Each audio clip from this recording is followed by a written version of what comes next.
大，这次收获还不错，最大的宝贝在眼前呢。多谢诸位出手相救。谢，你谢早了，小美人。我这儿规矩简单，救了人，命就是我的。我正缺个压寨夫人暖被窝，就你了。你是怎么发现的？你这胸大肌如此浮夸，挡都挡不住。这么水灵、细皮嫩肉的，定是大家闺秀。乖乖跟我回寨子，保你吃香喝辣。你这般无视大周律法，就不怕受罚吗？什么狗屁大周律法，在我的地盘，我就是天王老子。突厥可汗来了，我也照样干。老大，这就帮你把他绑回寨子。放开他，我自己来。美人，坐稳了，咱们回家。嘴上说着宁死不从，还不是老老实实跟着我回寨子？这么快就想通了？才没有，我是被你胁迫的。他身上的火气若能为朝廷所用，可此人言行粗野，毫无礼法。这稻谷怎么如此茂盛充盈，珠穗饱满，远胜官田？没见过吧？这叫杂交水稻。何谓杂交水稻？简单来说，抗病的水稻和高产的水稻杂交出抗病高产的水稻。农耕之事，竟有这般深奥说法？废话，就好比现在，我呢是山匪，你是富家女子，咱俩凑一块儿，那就是富得流油的山匪。你，哈哈哈哈哈！叫！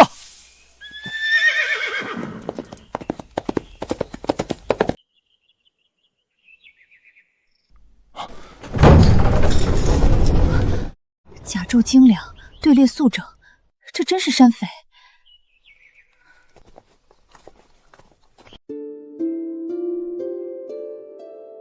包子，包子！刚出锅的包子！寨主，为何他们会对你如此尊敬？我不过是让他们顿顿白面馒头配咸菜烧肉而已。如今大周灾情不断，饿殍遍野，百姓能喝上一口稀粥已是万幸。这小小山寨竟能……他究竟是如何做到的？老大，我们先去把马安顿好。去吧。这哪是什么山寨，更像是世外桃源。那就留下来，当我的压寨夫人。你想都别想。这可由不得你，在我的地盘，你就是我的人。哟吼！你要娶我可以，必须明媒正娶。这么说，你是同意了？抱歉，我太久没见过像你这般水灵的姑娘，压抑了。刚才是有些粗鲁了。哼，登徒子，等我父皇找到这儿来，我定要报仇雪恨，把你吊起来当陀螺抽。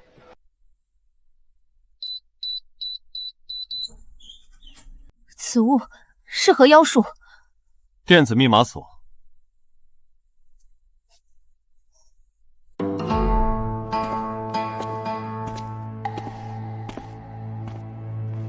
小爱同学，给老子打开空调。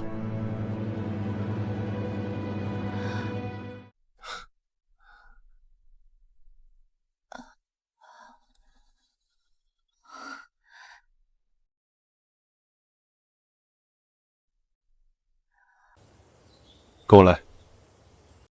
看好了，往右调是热水，往左调是冷水，还有这些是洗漱用品。这又是何物？竟能如此精准调控温度。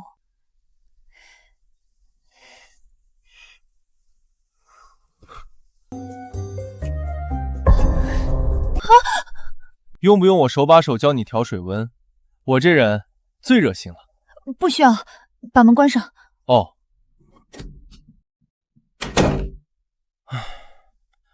想不到今天会发生这么多事，突厥人竟敢……我是叫你出去，然后再把门关上。我知道你受惊了，正是需要我的时候。出去啊！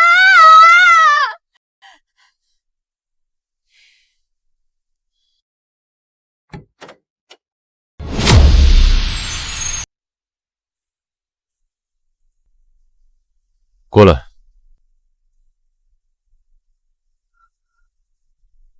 解渴的。正值夏日，怎会有冰块？那玩意儿造出来的。这些稀奇古怪的东西你从哪里弄来的？都是从我故乡带来的。你的故乡究竟是何地，竟有如此神奇之处？这就说来话长了。既然给了我这个牛马穿越的机会，必须先把余额充满。请张张嘴，眨眨眼。反正都要穿越了，不如来一波大的。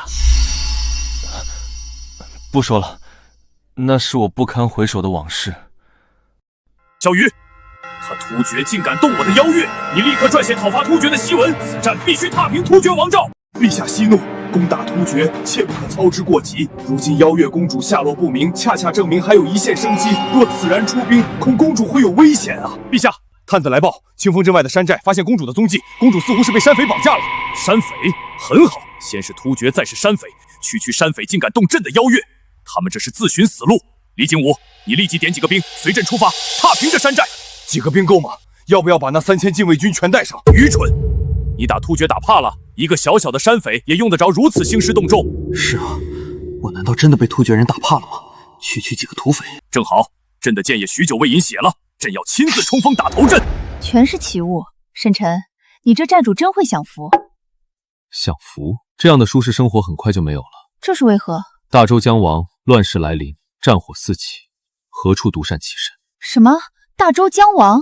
何以见得？老大，有人率兵攻打山寨，看那阵仗来头不小啊！攻打山寨是突厥马贼？来者都是汉人，似乎是官兵。汉人？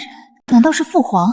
父皇终于来了，太好了！姓沈的，本公主要将你吊起来打。老规矩，都留活口。我倒要看看是哪个不长眼的敢来惹老子。是。你笑什么呢？没什么，我们赶快去看看吧。哟，你还挺积极的，不愧是我的压寨夫人。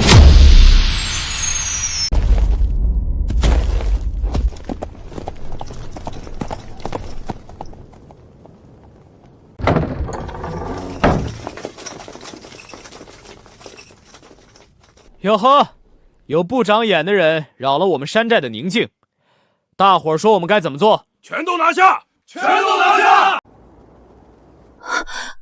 真是父皇，还有镇国大将军李景武。沈兄不可，那可是……无妨，我们在这看好戏即可。不自量力的家伙，你面对的可是镇国大将军。等父皇将你拿下，那火器的图纸便是我们的了。那山匪小子竟然拉着西月的小手，朕要将他碎尸万段！该死，他竟敢拉着我未来儿媳妇的小手！区区山匪，放下武器投降，老夫可以饶你们一命。你们放下武器投降，老子也可以饶你们一命。你很好，你成功激怒我了，给我杀！把这些不知死活的山匪统统杀光！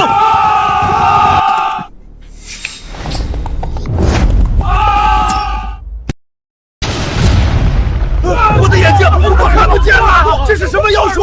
冲啊！为了寨主，干趴他们！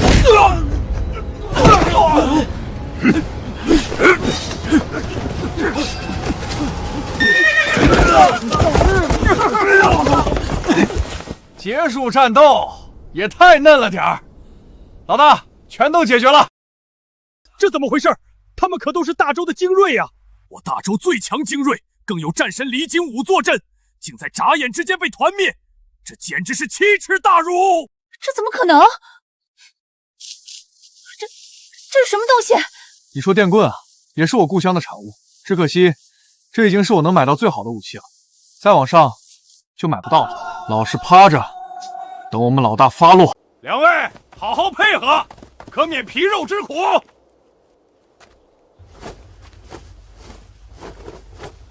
你可知我是谁？竟敢对我这般无礼！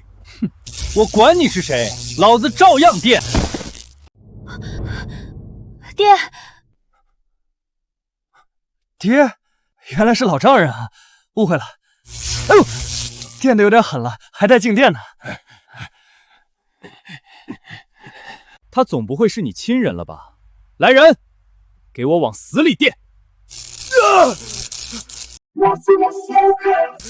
原来也是自己人，那以后就是一家人了。谁跟你是一家人啊？西月，给他们2人解绑。西月，你还好吗？他们有没有？爹，女儿没事，是沈兄出手从突厥马匪手中救下我，要不是他，女儿可就危险了。你没事就好。小子沈晨见过老丈人。老丈人，你小子胡说什么？爹，沈兄他是在开玩笑。念在是你救了我女儿的份上，我可以对你今日所作所为记老不究。不打不相识，请伯父一步到我家中做客。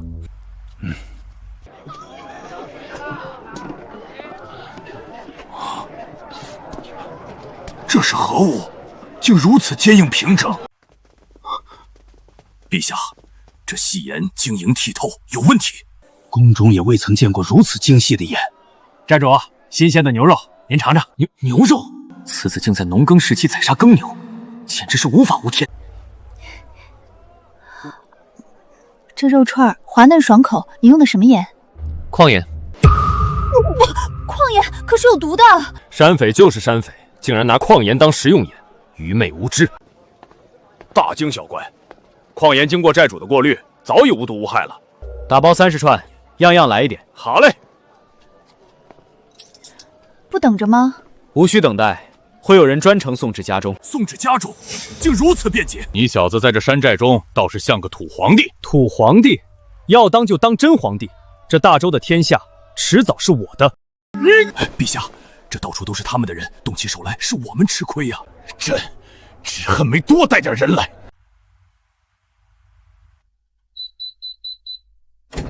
这是何物？竟会自己打开？爹，此物名为电子密码锁，输入正确密码，大门就会自动打开。伯父，请。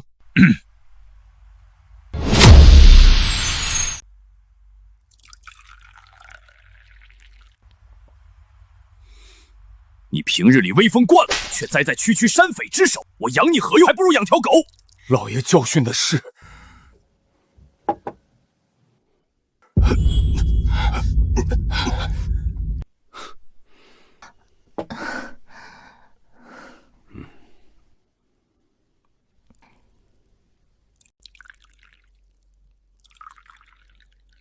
伯父，我这山寨平日连飞鸟都拒之门外，你可知我为何放你们进来？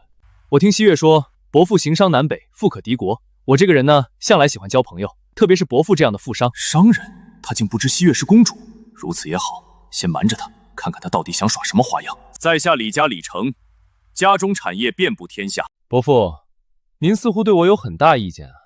别以为我不知道你小子什么心思，你眼睛就没离开过我女儿。那就不瞒伯父，西月已决定留在山寨，给我当压寨夫人。我什么时候答应的？迟早的事儿。你区山匪，胆敢取公，取李兄嫡女。嫡女？看来伯父并非一般商人，而是士族啊。你救我女儿有功，我自会给你赏赐，但别妄想娶我女儿。伯父身份尊贵，又有遍布大江南北的家族产业，认为我只是一个小小的山匪，不配娶你女儿，合情合理。可是伯父有没有想过，倘若有那么一天，李家产业灰飞烟灭，一夜化为乌有呢？到时候你那些产业在我眼里狗屁都不是。灰飞烟灭，一夜化为乌有，你这是何意？都是一家人，小子斗胆告诫伯父一句，居安思危。哦，居安思危。国家安定才有产业，若国家摇摇欲坠，那所谓的产业也就是一盘散沙，随时被一阵风吹散。哼，大周强盛，万邦朝拜，虽有突厥祸乱，但不足为惧，又谈何一盘散沙？又岂会被一阵风吹散？你这山匪懂什么国家大事？那我要说，大周将亡呢。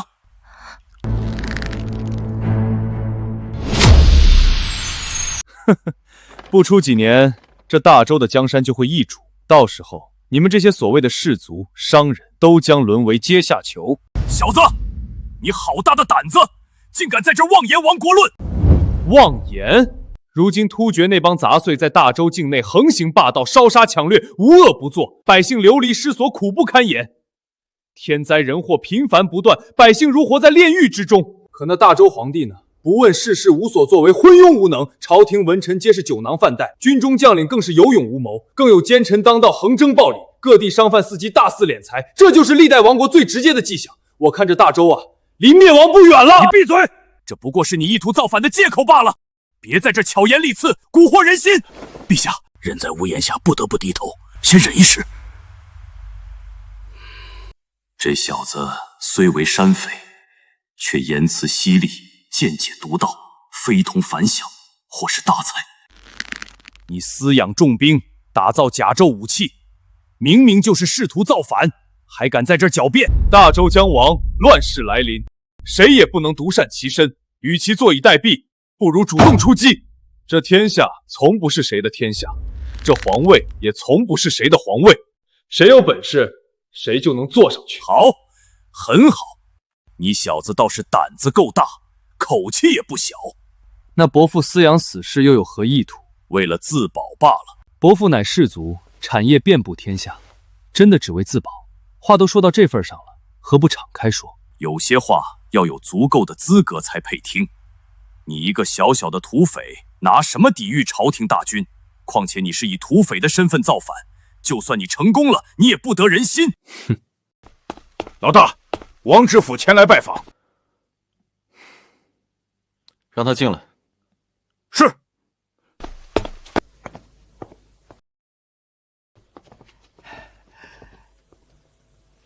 沈老弟，家中有客人呐。王老哥有要事？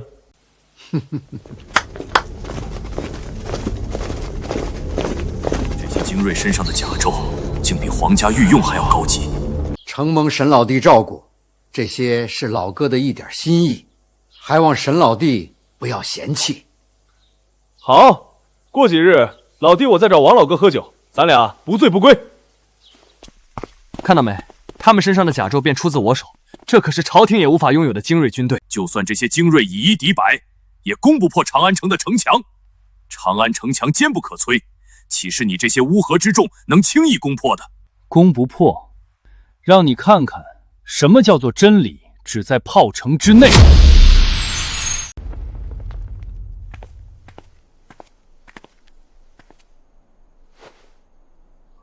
我天哪！这东西竟然是铁造的，这么大一坨铁，得费多少功夫啊！这该如何使用，又有何用？小子，这就是你最大的底牌，我看也不过如此嘛。别以为弄几个铁疙瘩就能吓唬住人。底牌，不过只是冰山一角的小玩意儿罢了。开炮！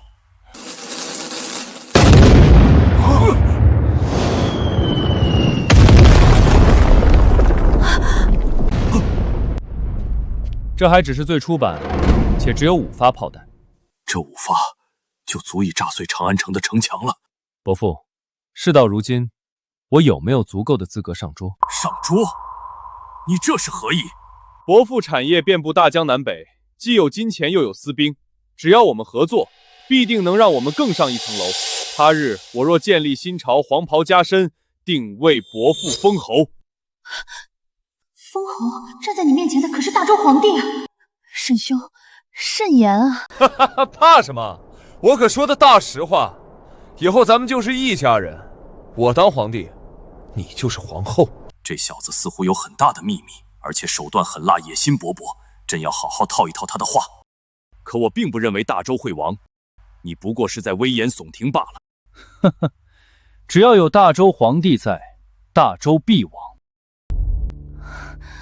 何出此言？突厥内乱，此乃最佳北伐时机。可大周竟不敢出兵北伐，更有薛延陀日益强盛，虎视眈眈。大周皇帝善行仁政，从未收刮民脂民膏，或使大周国库空虚，北伐虚财虚粮，实乃有心无力呀！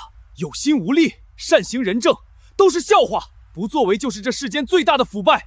南涝北旱，天灾人祸频繁不断，奸臣当道，横征暴敛。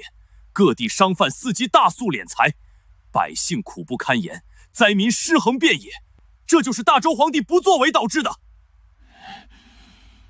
原本我还以为他只能做个守城之君，现在看来他连城都守不住。你不过是逞口舌之能罢了。倘若你坐上那皇位，同样要面对如此困境，难不成你已有破局之解？看来伯父已经动心了，只不过还在权衡利弊。既然如此，那就让你看看我沈晨如何破此局。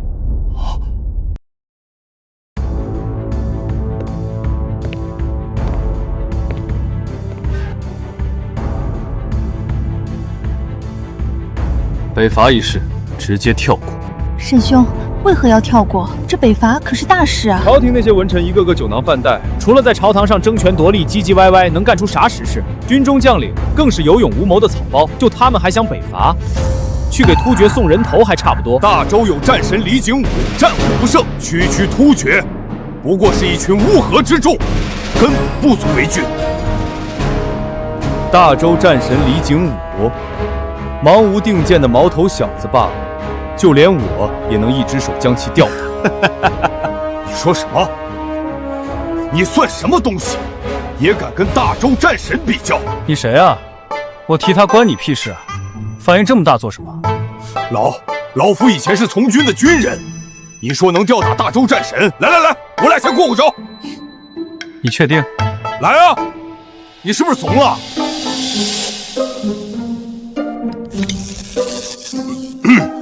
所以你们这些年轻人真没法跟你们讲道理。老夫我也曾横刀立马斩突厥，驰骋沙场，意气风发。李老哥，我不要，谢谢。你看你们现在的年轻人轻佻浮躁，我个人认为啊，还是踏实一点比较好。李老哥，哎呀，你看看你。先不说外患，现如今这大周千疮百孔，这才是最大的问题。区大周内忧困境，轻而易举，可从赈灾破局。赈灾？你不是口口声声说奸臣当道，横征暴敛，把老百姓都搜刮得差不多了，在地方宛如土皇帝，这还如何赈灾？难不成变出粮食来？先有民心，才有未来。至于奸臣，全杀了便是。全杀了？这得杀多少人呢？宁可错杀，不可放过。不把这些毒瘤铲除，这大周永远好不了。可国库空虚，没有余粮赈灾。羊毛出在羊身上，各地那些商贩趁着国难发横心财，那就对他们动刀。只需同时派遣暗军秘密前往各地，探明各地情况后，同时出手收缴粮食，进而同步赈灾。暗军在全国各地同时出手，既能打一个出其不意，让各地商贩无力反抗，又能通过赈灾收拢民心，以民心压制商贩的暴动。这计策妙啊！一点就通，你还不错。我堂堂大周宰相，竟因这小子的夸赞而沾沾自喜。伯父，此计如何？这雷霆手段，或许唯有你这样的山匪才能想得出来。如此一来，伯父心中是否已有答案？是跟我合作，还是继续观望？我要斟酌考虑一下。今日你救我女儿，他日我定厚礼登门，就此别过。想走？我可没说你们可以走了，还是住下吧。你这是何意？笑话！你们都已经知晓我要谋反，我岂能这么轻易放你走？你要如何？要走可以，叫你嫡长子过来跟你换，我手中至少要有一个人质吧。陛下，可以写信让太子殿下带人前来围剿了这土匪窝。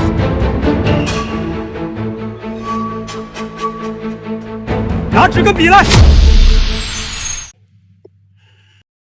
朕是不是真的老了？连这大周的天下都快守不住了。陛下何出此言？您依旧正值风华，大周有您这样的明君，定能重焕生机。如今大周破败不堪，摇摇欲坠，朕却无所作为，毫无建树，放任突厥祸乱边境，任由奸臣暴敛，南涝北旱，灾祸连连，百姓苦难，灾民流亡，这一切皆是因朕的不作为。陛下，老臣认为一切都还来得及。沈晨那小子的计策是毒药，也是解药，只要施行得当，就能破局。请陛下狠下心来，把那些奸臣贼子、贪官污劣统统铲除，还大周一个朗朗乾坤。这个天下需要一场血来清洗。陛下，臣有话不知当讲不当讲。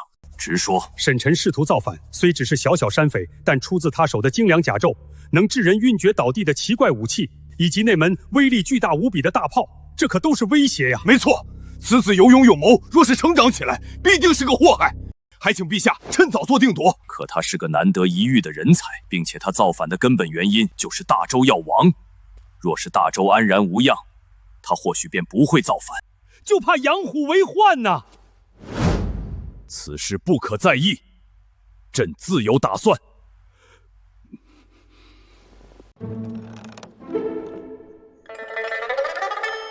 有什么话就直说吧。沈晨，你现在放了我父亲，不然就不好收场了。不好收场？区区一个商国，就算你父亲是突厥大可汗，我也敢盘了他。哼！我既然想做这天下的皇帝，就绝不畏惧谁，哪怕是大周皇帝。可他就是大周的皇帝啊！等皇兄带兵来，那可就没法收场了。哼！伯父，这是写好书信，做好决定了？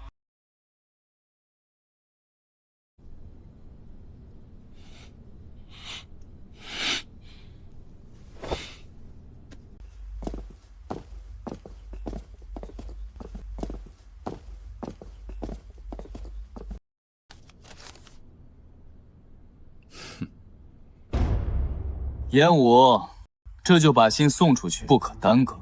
是。都这个时辰了，父皇怎么还没带着小妹回来？难不成是出事了？殿下，有我爹在，大可放心。太子殿下，陛下的信。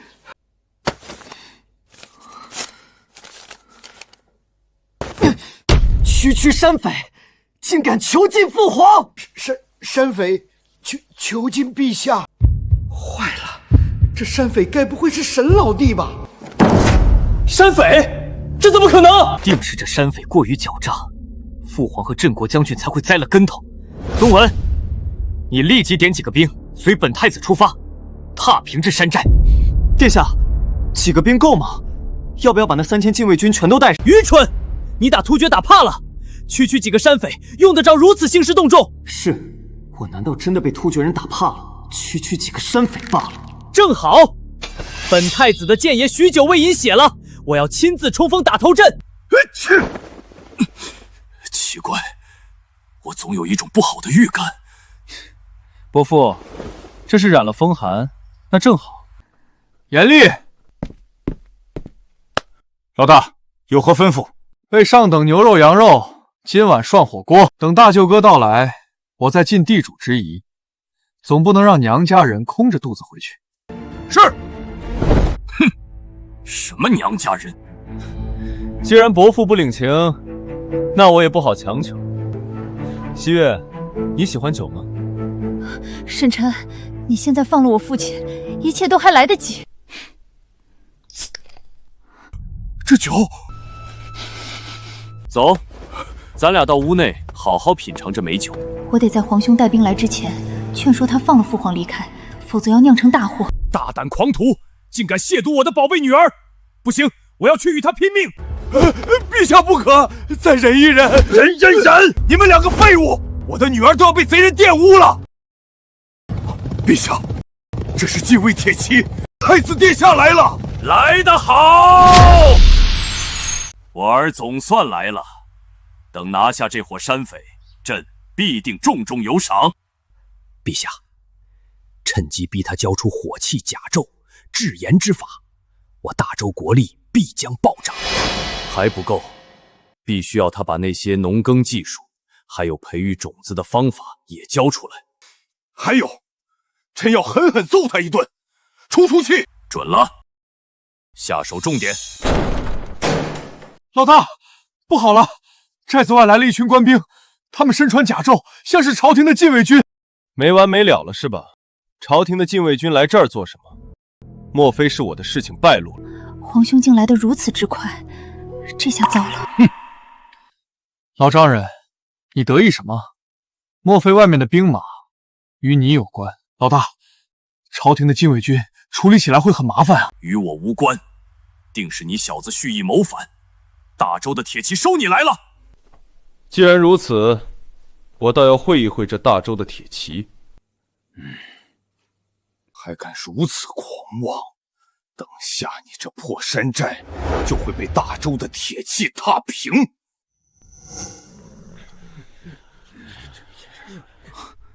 就这么点人，严厉，你下次看清楚点儿，这也叫大周禁军？这逆子怎么就只带这一点人啊？这画面我怎么好像刚看过？坏了，真是有其父必有其子啊！谁是这山寨的头子？出来受死！哦，是吗？你就是这山寨的头子？不错，你这小小的山匪，竟敢囚禁我父！切儿！原来父皇并未暴露身份，这倒也是。堂堂大周皇帝竟被山匪囚禁，这要传出去，岂不如让天下耻笑？小子，你罪大恶极，竟敢辱我父亲！看来我这小舅子脾气还挺冲啊。沈晨，你只是一个小小的山匪，远远不及我儿。我儿李乾上过战场，杀过突厥，立过军功，所以伯父一开始就没打算让大舅哥留下当人质。不错。什么？让我留在这山寨当人质？小子，你当真是狂妄至极！我5岁练剑，6岁练枪，10岁骑射，13岁便随将军征战沙场，你算什么东西？哟呵，你不服？哼！沈晨，你敢不敢与我儿1对1单挑？乐意至极。你不就是仗着这破棍子？要没他，你算个什么东西？有种堂堂正正和我儿比一场！好，这赌约我应了。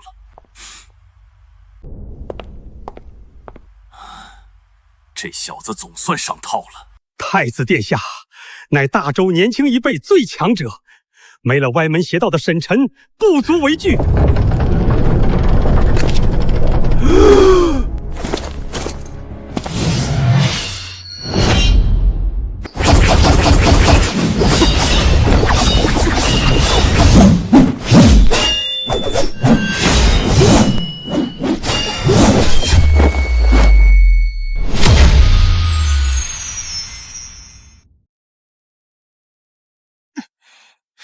沈晨，天黑了，刀枪无眼，你现在认输还来得及。怎么，你怕黑啊？怕黑，现在就赶紧回家去吧。我儿上战场杀敌多年，夜中奇袭沙场破敌，这天一暗，视线有限，你这寻常人怕不是连路都看不清了。等下要输了，可别说我不留情面。狂妄！废话少说，来战！我手中这把银枪名为闪银枪。闪银枪，好名字，看来你的枪法以快著称。我手中这把剑，乃是我立下赫赫军功、皇帝御赐的破霄剑，而我的剑法以狠准著称，所向披靡，无人能敌。接下来我这一招，你可要睁大眼睛看好了。哼！我的眼睛！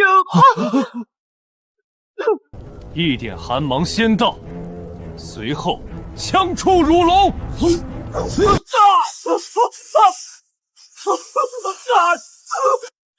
这是何物？无耻！无耻小人，竟用如此卑劣的武器！这要是败了，本公主岂不是要留在这里，给她当压寨夫人？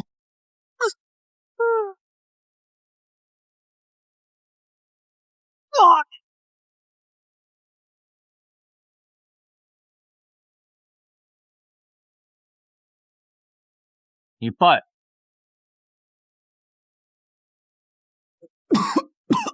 李乾，你败了。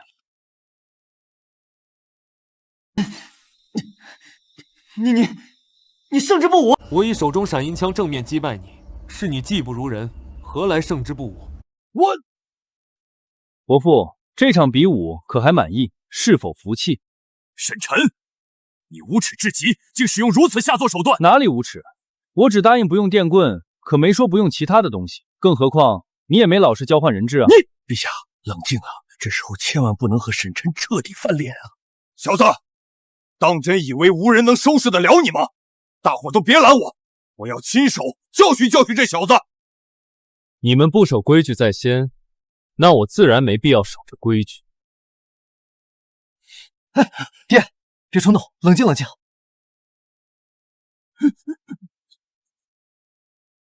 赌局已定，你们这是要毁约？你赢了，我等随你处置，愿赌服输。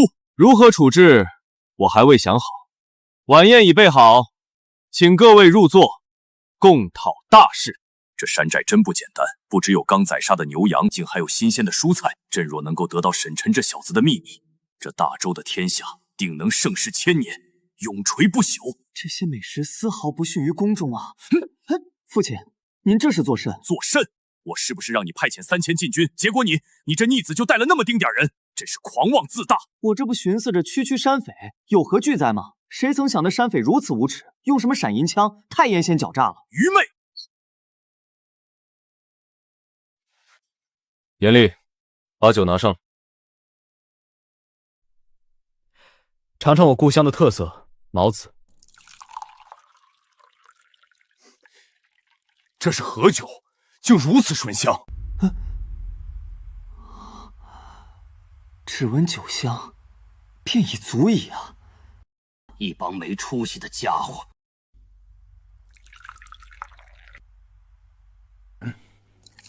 来来来，一家人喝一杯，今日不醉不归。来！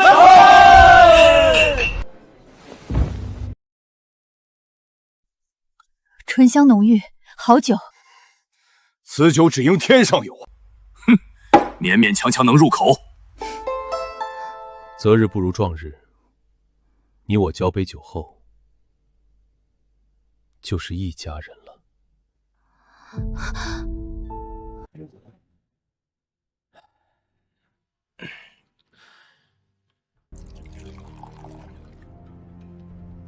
小子，我把话放在这儿，你若是以赌约娶我女儿，我绝不答应。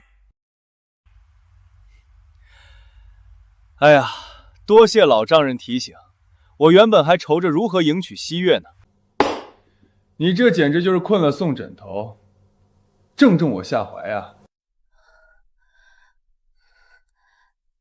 沈晨，你之前可是答应我要明媒正娶。明媒正娶？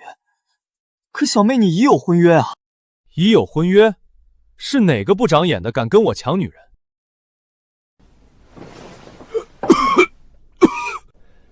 不过也无妨，反正这天下迟早是我的。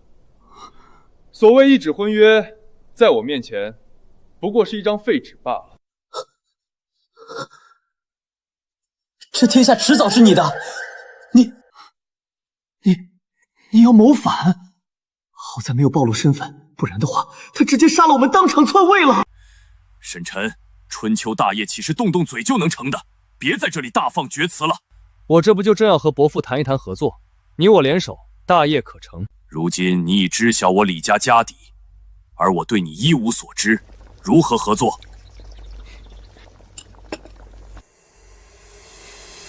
既然伯父想通了，那就边吃边谈。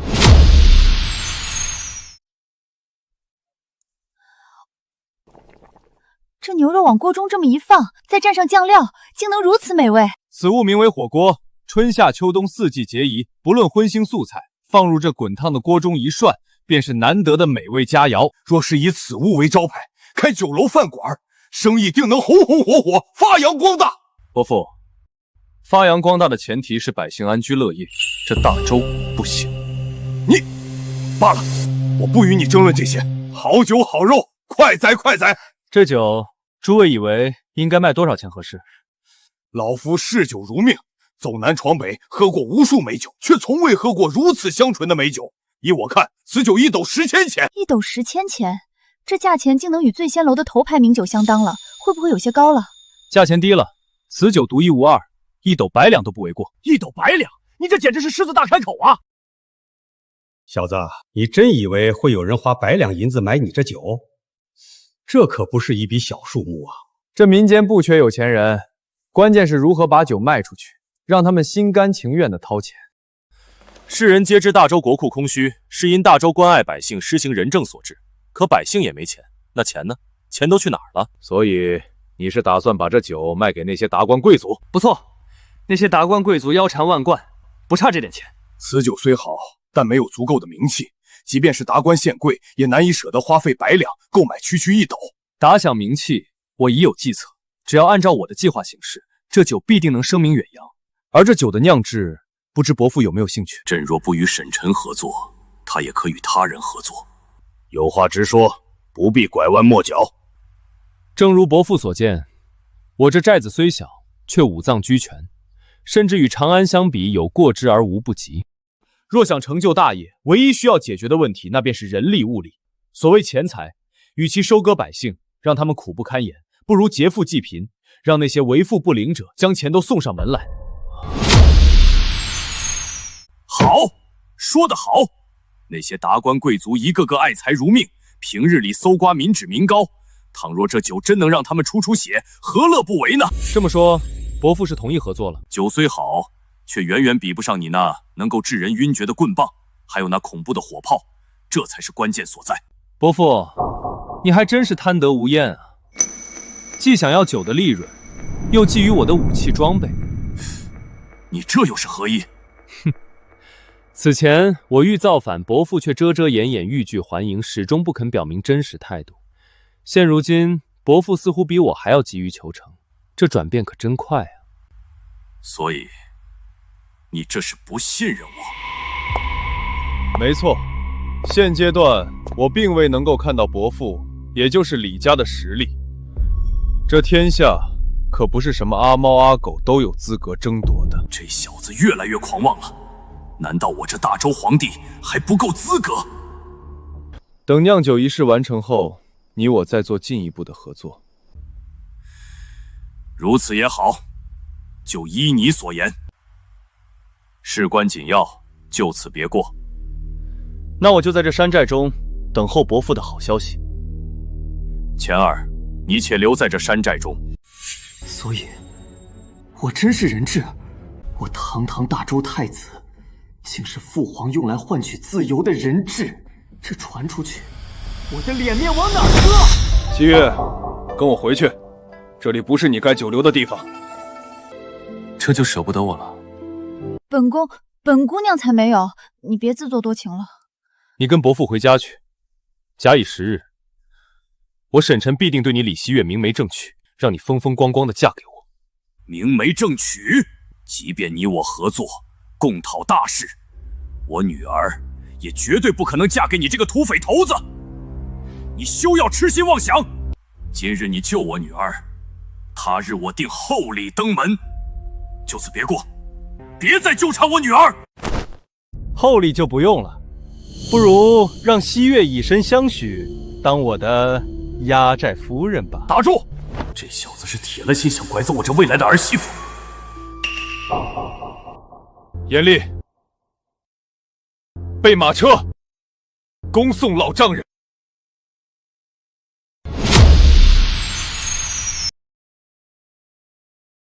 今日一事，两位爱卿有何见解？陛下，臣认为，眼下更重要的便是赈灾一事。如今灾情严重，百姓苦不堪言。若不给天下百姓、大周子民一个交代，恐失民心呐！请陛下狠下心来，这个天下需要一场血来清洗。如今朝堂腐败，地方官员贪污成风，唯有以雷霆手段，才能震慑那些心怀不轨之人，还天下一个太平。吏部尚书萧瑜接旨，朕命令你即刻前往各地除奸反腐，以血引雷霆，让那些贪官污劣知道，朕的江山不是他们可以肆意践踏的。臣接旨。兵部尚书李景武接旨，朕命令你立刻选出暗军，派发各地，强征米粮，以军赈灾，务必让百姓有饭吃，有衣穿，稳住民心。臣接旨。老大，李家众人一同入驻灵州城城府。哦，灵州城府有点意思。看来我这老丈人身份不简单啊。唉。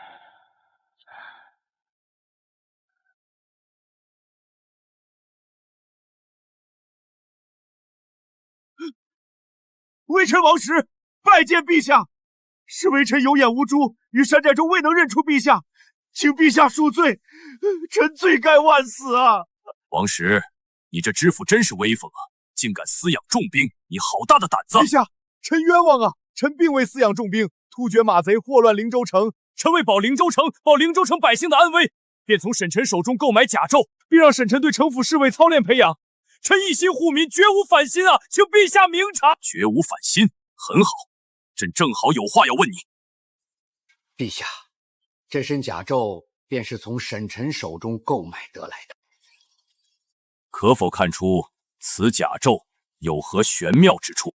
陛下，此甲胄坚硬无比，但重量却出奇的轻。此物似铁却不是铁，怪哉怪哉！陛下，臣曾对这身甲胄做过测试，寻常的刀枪弓弩根本破不了防，就连陌刀都只能对其造成一丝痕迹，或许唯有弩机才能破其防御。这甲胄竟如此坚韧，若我大周军队都能配备此甲胄，那战斗力必将大幅提升。何愁突厥不灭？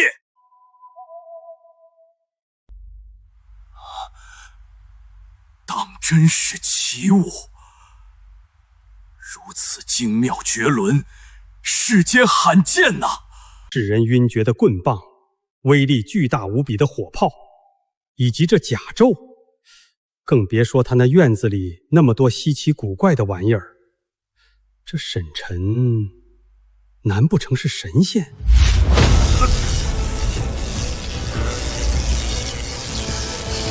开炮！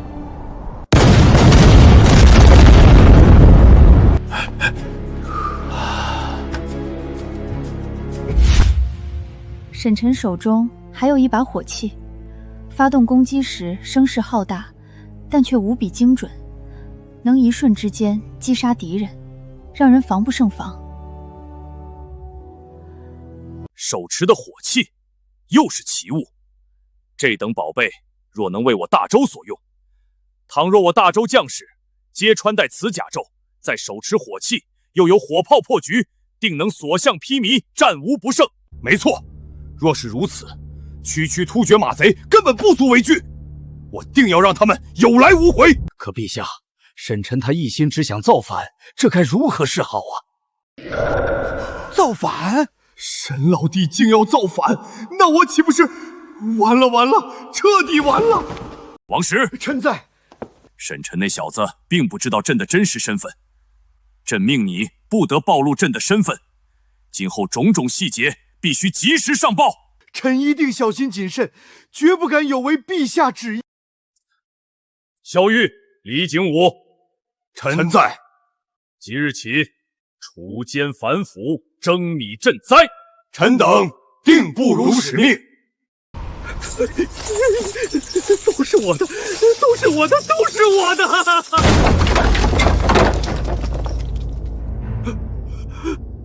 贪赃枉法，就地格杀！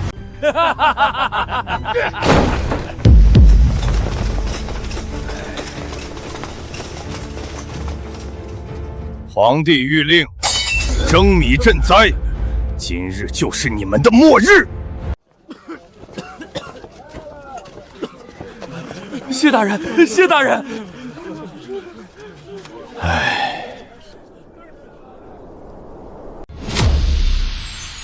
陛下，以长安为起点，此次除奸反腐行动如雷霆般迅猛，势如破竹，已取得巨大成效。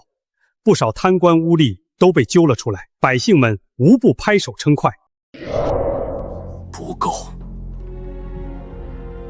远远不够。朕万万没想到，只是一个长安城就有如此之多的蛀虫，它们就像吸血虫一样，吸食着百姓的血汗，掏空着大周的根基。那这天下呢？这九州大地呢？还不知有多少这样的蛀虫隐藏在暗处。正如沈臣所说，大周早已千疮百孔，这些蛀虫唯有除尽，才足以平民愤，才能让大周重新焕发生机啊！微臣定竭尽全力，依陛下旨意，彻底清除朝廷中的害群之马，还百姓一个朗朗乾坤。又是场面话，你有话直说，别跟朕绕弯子。长安城此次行动引起轩然大波，各地官员都惶恐不安，深藏不露。此后最难以解决的问题，便是如何让这些有所防备的蛀虫浮出水面，让他们无处遁形。你说这个问题，沈晨有没有办法解决？他鬼点子多，说不定又能想出奇招。沈晨，若是与其交流，那陛下的身份不就暴露了？这恐怕不妥。万一他心怀不轨，对陛下不利。无妨，朕早已想好对策，朕自有分寸，你就不必多虑了。沈晨，酿好的酒都存放在前方的酒庄。看来我与伯父合作，确实是明智之举。那是自然。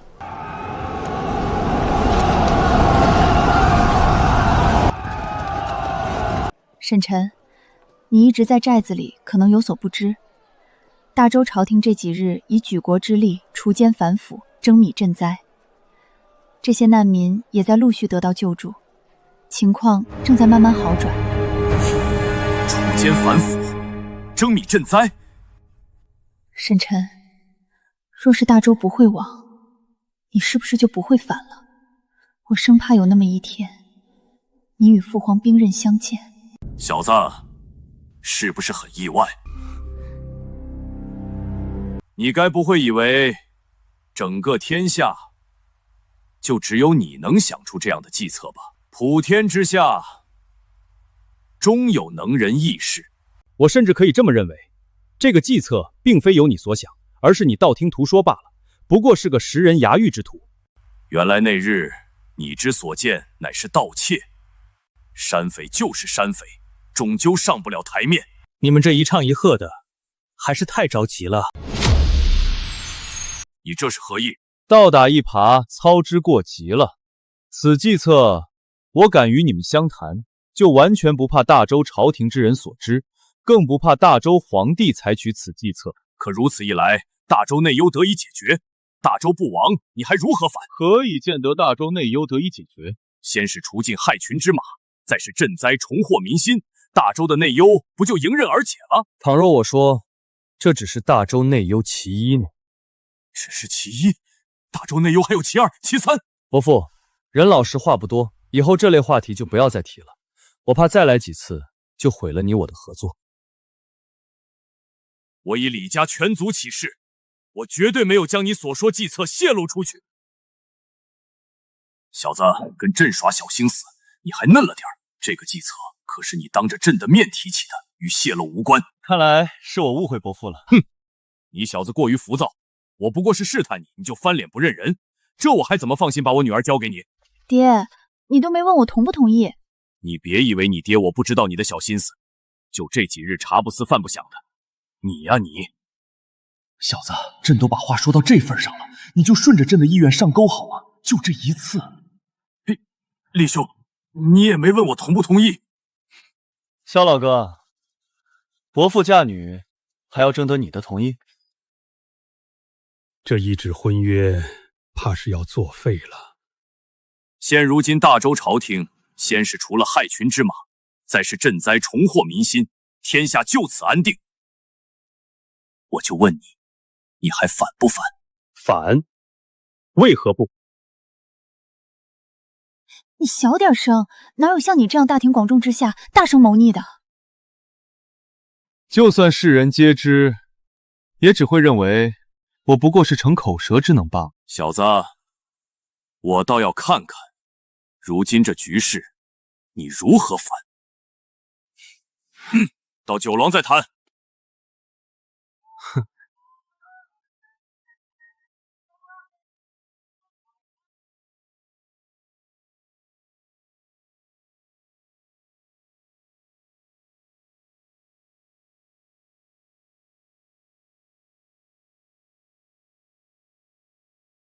虽有差距，但也足够。沈晨，这酒的酿制极其复杂，人力物力成本都远超于市面上最好的酒。你若是卖不出天价，就是亏本的买卖。伯父这是想与我重谈分账？不错，我出钱又出力，这酒的营收，我至少该拿6成、7成、7成。你这山匪竟然还会让步？我的意思是，我拿7成。沈晨，你别欺人太甚，你这是坐地起价。沈晨，你这就过分了。我父亲是根据成本与你商谈，而不是漫天要价，你反而如此对待。你们啊，就没一个沉得住气的，我都来不及解释。哼，我倒要看看你如何解释。原本呢，我认为这酒最高也就只能卖个100两1斗，但如今这酒千金难买，万金都难求啊！千金难买，万金难求。原来你是打着卖酒的名义，继续做你这山匪的勾当，杀人越货呀！买酒搭命，不是都什么跟什么？我画的饼，你们就这么难以下咽吗？沈晨，我们是难以相信，这酒虽好，但也卖不到这个价格啊！你们不可以，别人也不可以，但我可以。大周锄奸反腐，征米赈灾，从这儿入手。大周锄奸反腐，征米赈灾，从这儿入手。这酒你从一开始就打算卖给达官贵族，美名其曰劫富济贫，原本100两1斗就足够匪夷所思了，他们又凭什么会以千金甚至万金买你这酒？这酒呢，问题不在于他们愿不愿意舍不舍得，而是在于我卖不卖。你这小子说的越来越玄乎了。就是，做买卖岂是像你这样动动嘴皮子就能成的？沈晨，你就别藏着掖着了。如今这酒的价格全由我来定，且总会有人迫不得已买单，还得多亏了大周朝廷，还有大周皇帝，是他老人家把这份大礼送到我手上。父皇千算万算，似乎又把自己算进去了。大周以长安城为起点，锄奸反腐，各地惶恐。若是我这酒等于免死金牌，那各地贪官奸臣势必争先恐后的抢买。如此一来，这酒是不是由我定价，由我决定卖或不卖了？免死金牌？可这只是一坛美酒，如何让所有人都认为这坛酒就是免死金牌？老大，我知道了。老大，你是不是要让那皇帝老儿为你代言，将我们的酒称为免死金牌？以酒为免死金牌，引贪官奸臣万金抢购，这似乎确实是一个好计策。难道我这大周宰相连沈晨手下的山匪都不如了？让大周皇帝以这酒为免死金牌，昭告天下，这能行得通吗？沈晨这小子再三试探，该不会早就认出朕的身份了吧？错了，错了，你们又都错了。与大周皇帝合作，确实可以收割贪官奸臣的钱财，可这钱财到了他手中，就不可能再吐出。正如我所说的，是他无心插柳柳成荫的送了我一份大礼，那我岂能把这份大礼反手送回去呢？正如我所说的，是他无心插柳柳成荫的送了我一份大礼，那我岂能把这份大礼反手送回去呢？哼，若没有大周皇帝点头同意，你这酒凭什么能够让那些贪官奸臣认可？免死金牌不就是空有虚名？刀都架在脖子上了，认不认可也不只是他们说了算，而是我说了算。愿闻其详。很简单，长安城的贪官奸臣都被杀得差不多了，活下来的都是清官好官，皆是只需要在下朝时以大周皇帝的名义将我们的酒免费赠与他们，再通过世人传播以及藏在长安城的探子们的密信，只要传播足够，影响足够，他们不信也只能信。如此一来，贪官奸臣即便只为寻求一丝心安，也甘愿花费天价购买这免死金牌。对了，以大周皇帝的名义将酒赠与清官好官，你有没有想过，这可是欺君之罪？欺君之罪？我沈晨这个人向来不喜欢欠人情，既然大周皇帝送了我一份大礼，那我就回他一份大礼。所以你要7成，是为了将其中一部分上交，以此平怒？啊，上交一部分，这点钱财岂能入大周皇帝的眼睛？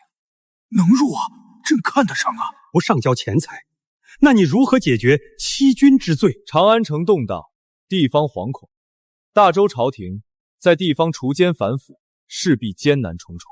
确实如此，确实如此。你可有计策？所谓欺君之罪，我无需上交钱财，只需上交一份花名册。花名册，我们这酒等于免死金牌，势必有人舍得且愿意花费天价购买。只需将购酒之人列入花名册中，再列出其花费的钱财数额，一并上交。大周杀贪官奸臣，难在于如何找出贪官奸臣。有这花名册在，谁是贪官，谁是奸臣，一目了然。妙啊，妙啊！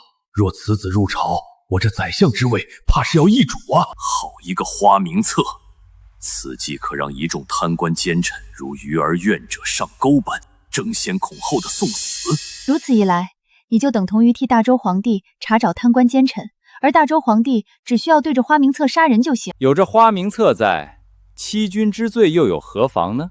老大，还得是你啊！机操物六，请君入瓮，瓮中捉鳖，环环相扣啊！此计美名其曰钓鱼执法。好一个钓鱼执法！看来我这老头远不如你呀。伯父，现在你还觉得我拿7成不妥吗？你能想出如此妙计，这7成你确实该拿。既然谈妥了，那就开始布局吧。这沈晨又一次给了我一个惊喜，臣自愧不如啊。若沈晨能够放弃造反的念头，那该多好啊！事关紧要，明日便启程返回长安，布局天下。陛下此次雷霆反腐，长安城已血流成河，咱们即便问心无愧，也怕被波及啊！这架势是要血洗朝堂，谁也不敢保证能独善其身。怕就怕陛下杀红了眼，连你我也难逃一死。这朝堂之上，还有谁能幸免呢？陛下有旨，请诸位大臣留步。吾皇万岁万岁万万岁！众爱卿免礼平身。诸位为大周、为天下百姓日夜操劳，朕心甚慰。今日特赐御酿美酒以表朕意。待天下安定，百姓安居，朕定与诸位共饮此酒，共享盛世。叩谢皇恩，陛下圣明。陛下，沈臣此前所言，大周内忧不止贪腐，此事无妨，朕自有办法从他口中套出余下计策。酒可醉人，亦可醒世。陛下许共饮，这是认同陛下的认同啊！此酒可保我等性命。有了这酒，我们便无需再担忧陛下的猜忌了。这酒就是免死金牌，持有它便得陛下庇佑。完了完了，长安城杀了这么多贪官，下一个就轮到咱们了。咱们这些年贪的银子够出9族了。逃能逃去哪儿？漠北突厥作乱，南北灾荒不断，竟无咱们藏身之处。咱们是一根绳上的蚂蚱，一旦暴露，必死无疑啊！老爷，大事！长安城内所有清官都得了陛下御赐美酒，陛下还说要与众臣共饮。陛下赐酒，还许共饮，这是什么意思？现在活着的都是清官，陛下这时候赐酒，摆明了是这酒就是免死金牌，有了它，咱们就能保命。快，不管花多少钱，立刻把这酒买回来，多少钱都值。是。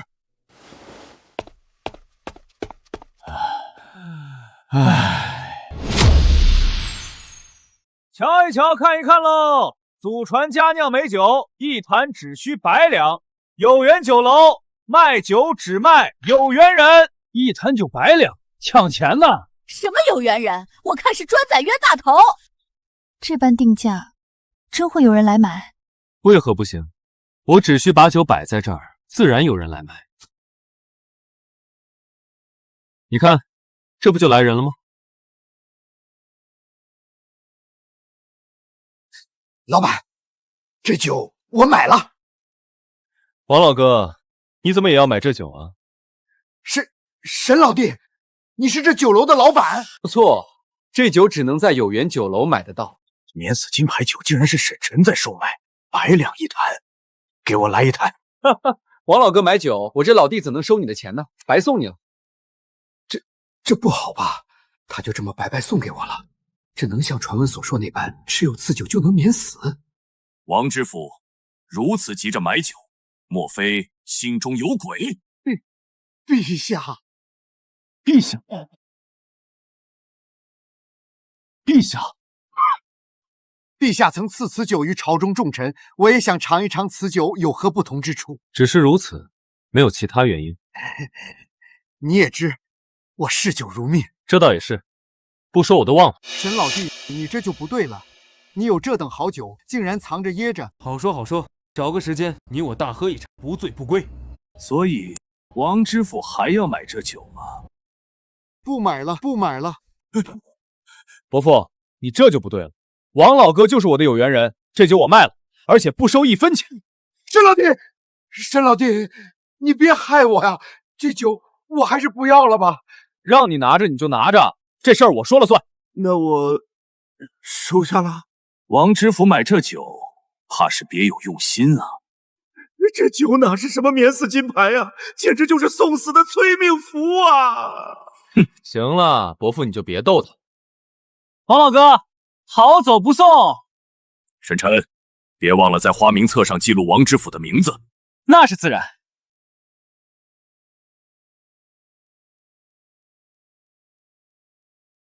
王老哥，你的酒我不要了，我不要了。不对呀，这免死金牌酒，他怎么能说不要就不要呢？他反应怎么这么大？白送都不要。他跟你熟，自然看穿这酒表面是免死金牌，实则是催命符。这倒也是。客官，买酒吗？没错，就是这酒，100两一坛，能保全家性命，值！冷静点，别惹人注意。给我来3坛酒，我也3坛，我也3坛。待宰的肥羊自己送上。该死的贪官奸臣！3位抱歉，本店规矩，1人限狗1坛。有钱你不赚，有病啊！我的地盘我定规矩，不接受就请便。你1坛就1坛，保命要紧。而且这钱不够。你说什么？牌子上写着1坛100两，3坛正好300两。刚才是100两，现在涨价了。你这是坐地起价！这我的酒，我想怎么卖就怎么卖。你夫君，做生意别意气用事，免得惹麻烦。这声夫君我爱听，看在我娘子的份上，300两就300两，算你们运气好。哼，这钱你可得拿稳了。怎么还想抢回去？有些钱就怕你有命拿，没命花。你这是在威胁我？好走不送。方才有人买酒，卖出3坛，1坛300两。300两。来了3人，1人1坛。西月，你可认得他们身份？不认识，看着像是地方小官。好大的胆子！寻常小官1年俸禄不过50两，他们一出手便是300两，这些全是民脂民膏。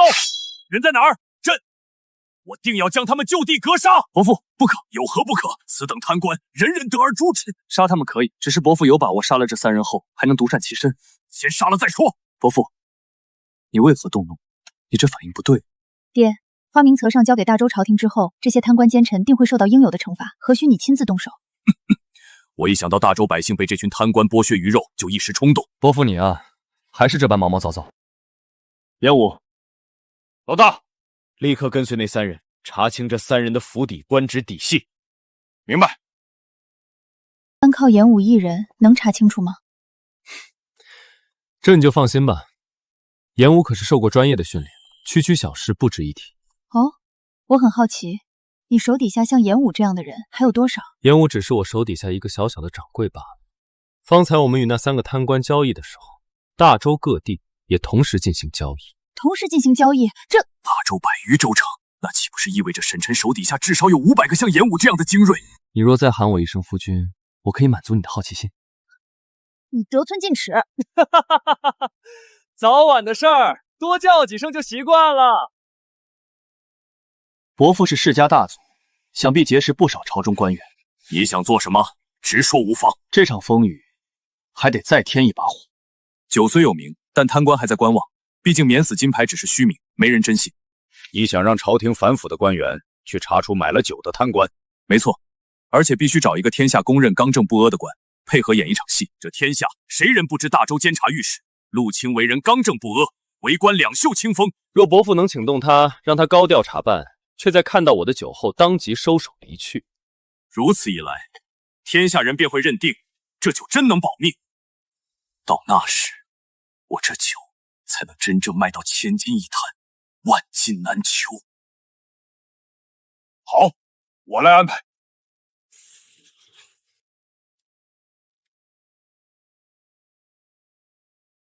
微臣陆清叩见陛下。爱卿平身。陛下，请恕微臣有话直说。长安反腐初见成效，正当一鼓作气，除恶务尽。朕召你前来，正是为此。把名册给他。小小县令，竟花300两买一坛酒，贪赃枉法，罪该万死。臣即刻查办，定将他们绳之以法。且慢，朕不是要你侦办他们。陛下，朕要你配合演一出戏。你带兵上门查办，姿态要足，声势要大。但只要他们拿出那坛酒对你示意，你便立刻收兵撤走。陛下，证据确凿，皆是死罪，为何要放？朕就是要让全天下贪官看见，持有此酒，便可不死，哪怕罪当诛九族，也能安然无恙。如此一来，天下贪官必会倾家荡产，抢购这免死金牌酒。陛下的目的是要让所有的贪官奸臣浮出水面，再一网打尽。原来这免死金牌酒是陛下布下的大局。陛下是要引蛇出洞，让所有贪官自己跳出来，再一网打尽。不错。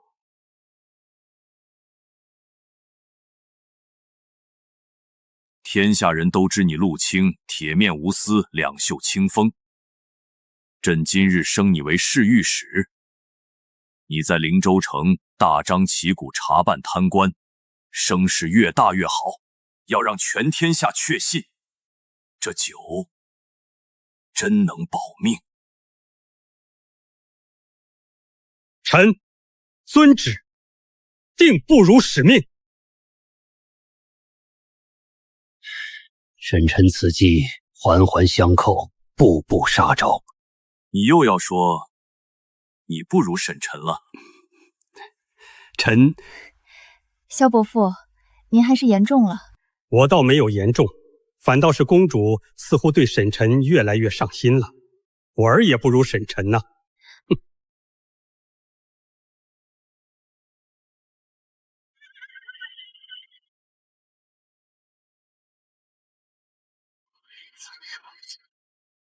侍御史亲自带队，这阵仗可真威风。那是自然，我爹出面，小事自然办得妥当。奇怪，我记得陆清原本不是侍御史，怎么突然升官了？许是你记错了吧？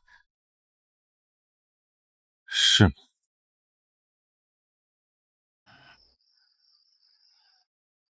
不好了，是陆清，陆清来了！陆清，他来灵州城做什么？他现在是侍御史，还带了禁卫军，摆明了是来查我们的。侍御史还带着禁卫军，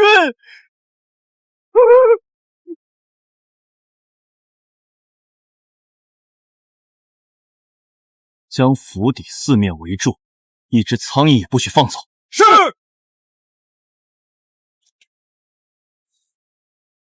臣奉陛下旨意，除奸反腐，查办贪官污吏。你们3人在地方横征暴敛，鱼肉百姓，可知罪。侍御史大人，您到我这里查处贪官奸臣，是不是有什么误会啊？刘富贵、赵德禄，你们为何在此处？回大人，我与刘富贵和张万才是同乡，时常聚一聚。同乡相聚，为何个个神色惊慌？我等只是同乡叙旧。正好，本官一并将你们拿下，省去奔波。坦白从宽，抗拒从严。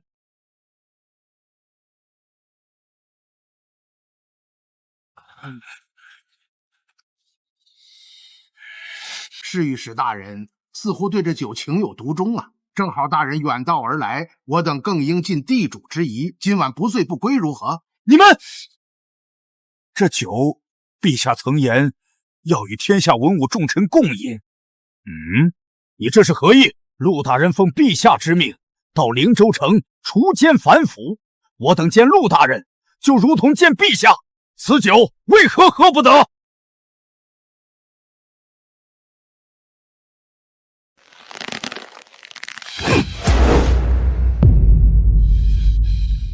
你们好自为之！大人，闭嘴！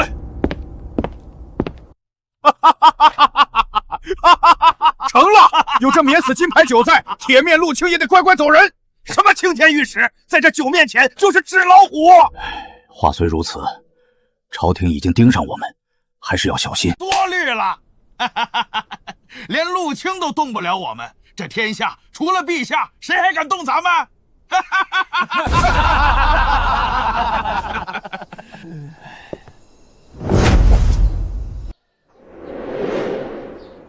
你让陆青演这一场戏，真能把酒炒到千金难求？戏一唱完，做贼心虚的人会疯抢这能保命的东西。到时候我控量一天只卖3-5坛，价格自然飞上天。原来如此，老大，陆青按计划行事，一开始气势十足，一见酒就佯装鸡蛋撤退。那3个贪官已经彻底信了这酒能免死。这陆青戏不错，接下来关门停售。停售？先让他们急，让他们疯，让他们把消息传遍天下，等火候到了，再一网打尽。成了。烟雾，立刻飞鸽传书，全国所有酒摊全部暂停售酒，待命。是。鱼儿该扎堆了。这1个月，朝廷先征米赈灾，再铁血反腐，手段异常凌厉，实在反常。是啊，大周朝廷像是突然换了性子，开窍了一般。慌什么？朝廷越乱，对我们越有利，这是千载难逢的机会。我是怕这场大火最后烧到我们齐家头上。愚蠢！火越旺，我们越能浑水摸鱼。让你们联络突厥的事儿办得如何？回父亲，已与突厥接上话，但他们狮子大开口，漫天要价，先给点甜头，稳住他们，等利用完再斩草除根。是。一群蠢货！那免死金牌酒明明是骗局，竟还有人抢着花1000金购买，真以为一坛酒能保命，简直自寻死路。查清这酒的主人了吗？回爷爷，此人名为沈晨，是个山匪头子。山匪头子？山匪一夜之间变身酒楼东家，还能掀起这么大风浪，他背后一定有人。继续查。是，爷爷，这酒已经冲击我们齐家的生意，要不要直接砸了有缘酒楼，逼出幕后主使？不必，陆青刚被提拔为侍御史，又正好在灵州城。陆青铁面无私，又有陛下撑腰，灵州城必定血雨临风。等那沈晨的把戏被戳穿，酒楼自然不攻自破。父亲，大事不好！慌什么？难道朝廷又有动作？不是朝廷，是陆青。陆青怎么了？陆青奉命查办张万才、刘富贵、赵德禄3个贪官，证据确凿，却在他们拿出免死金牌酒后，直接撤兵了。什么？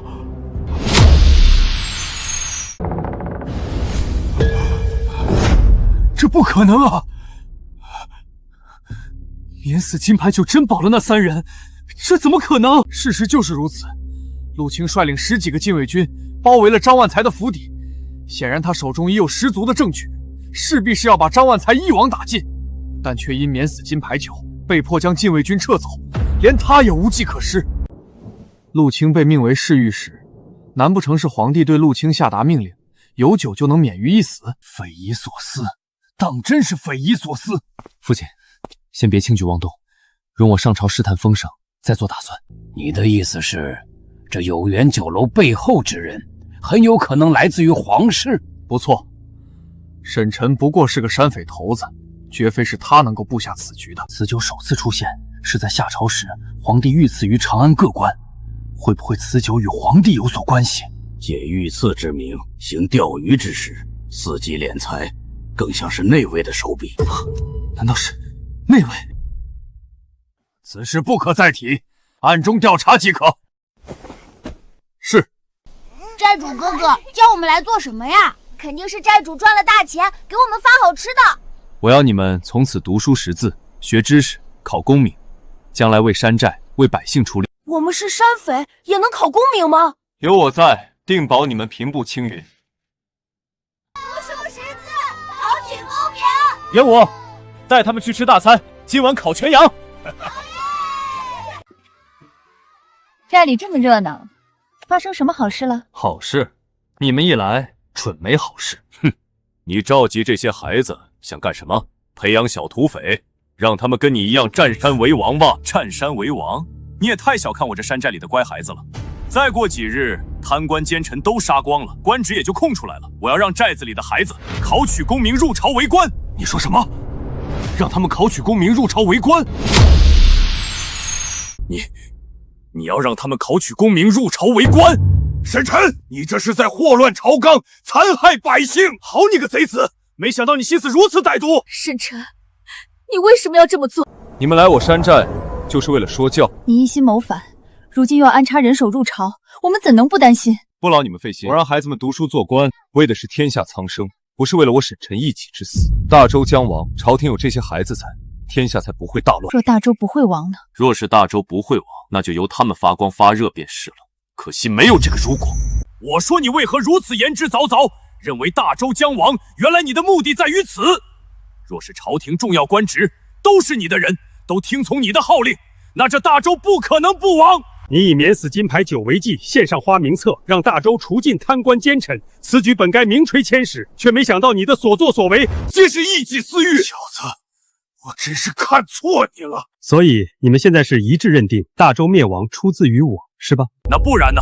朝廷最忌讳结党营私，而你布局天下，让你的人都入朝为官，这可不是结党营私，而是颠覆朝廷。你这是要架空大周，让大周不攻自破。我沈晨想要这天下，何须用这种上不了台面的手段？你们的眼睛是瞎了吗？你也知道这是下三滥的手段，可你还是做了，厚颜无耻。这天下，我想要，谁也拦不住。狂妄至极！你们且随我来。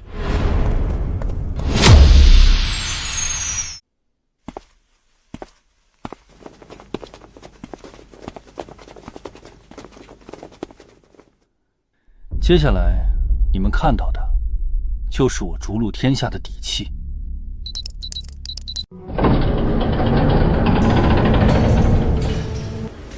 此处为技术研发部，以打造制作武器装备为主的核心部门。技术研发部，你们现在看到的不过是冰山一角。这仅仅只是冰山一角。看来朕终究还是低估了沈晨真正的实力呀。仅凭眼前这些，我便足以踏平半壁江山。半壁江山？你是说，非要等到大周覆灭你才出兵？不错，这是我的执念。我所谓的谋反，不过是让这天下顺理成章的换一个主人，平乱世，一统天下，这就是我沈晨来到此间的意义。哼，说得好听，谁知道你会不会中途变卦？以你们的眼界，自然不懂我的执念。在你们看来，这天下是大周的天下，这天下子民是大周的子民，但在我眼里，这天下是华夏的天下，这百姓是华夏的子民。华夏的天下，华夏的子民。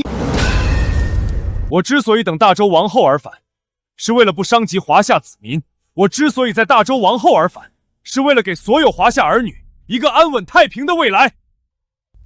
我不必向谁解释，也不需要谁理解。两条路，要么继续跟我合作，要么现在就走，从此互不相干。陛下，臣以为必须与沈晨深度合作。我明白，沈晨，你也不要怪罪我们。我虽只是一个商人，但我也心怀天下。此前与你合作，也是为了这天下的百姓。若你真能让天下苍生远离战乱，安居乐业，与你合作又有何妨？好，伯父有此决心，我很欣慰。接下来你打算如何做？不如坐下来谈，边吃边聊。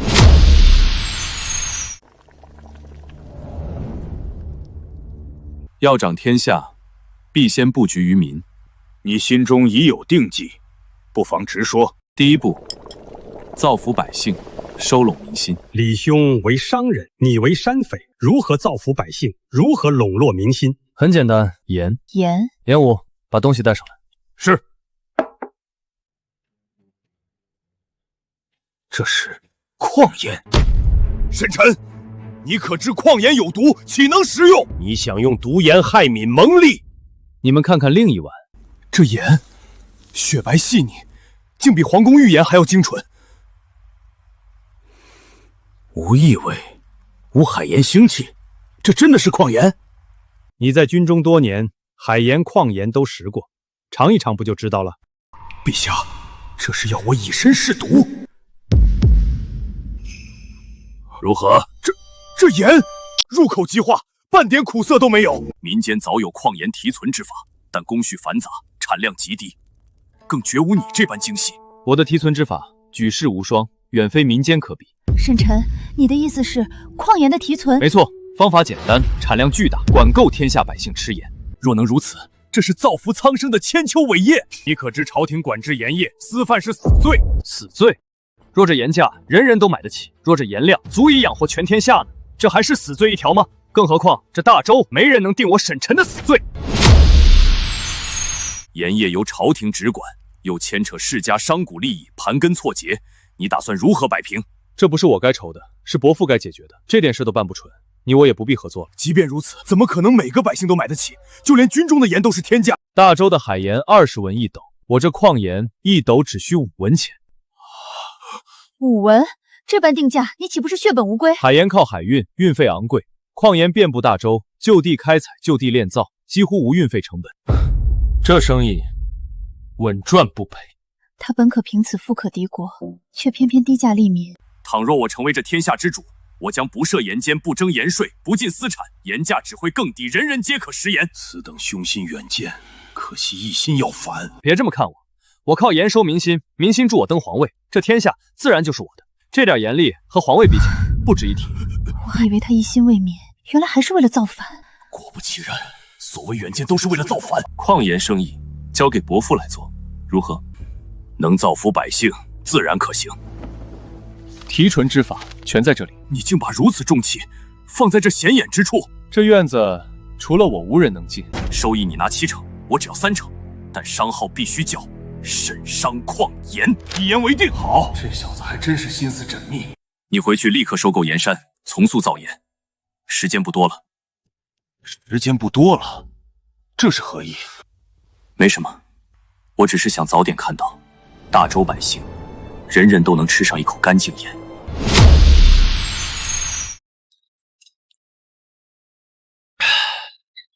老大，李家一行人已经离开山寨，走了就好，坐下吃，可别浪费了。老大，我有个问题，直说。你把矿盐大权交给李家，岂不是把天下民心都送给他们了？所以接下来该你们忙活了。请老大吩咐。这2个月，寨子里已经囤积大量矿盐，你挑选几个信得过的好兄弟，游走于江南，以1斗盐5文钱的价格售卖，商号为沈商矿盐。既然如此，咱们为何不自己全权掌控？咱们这叫花小钱办大事。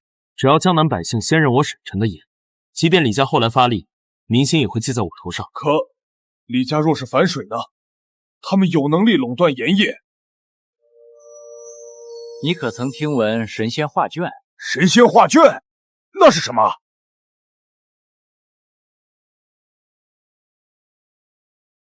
老大，这小玩意儿和神仙有什么关系？这是方才发生的事，这真是神仙手段。有他在，就能证明矿盐技术出自我手。李家若敢反水，我让天下人尽知真相。老大威武！还有，卖盐时留意突厥动向，有情况立刻传书汇报。是。钱儿，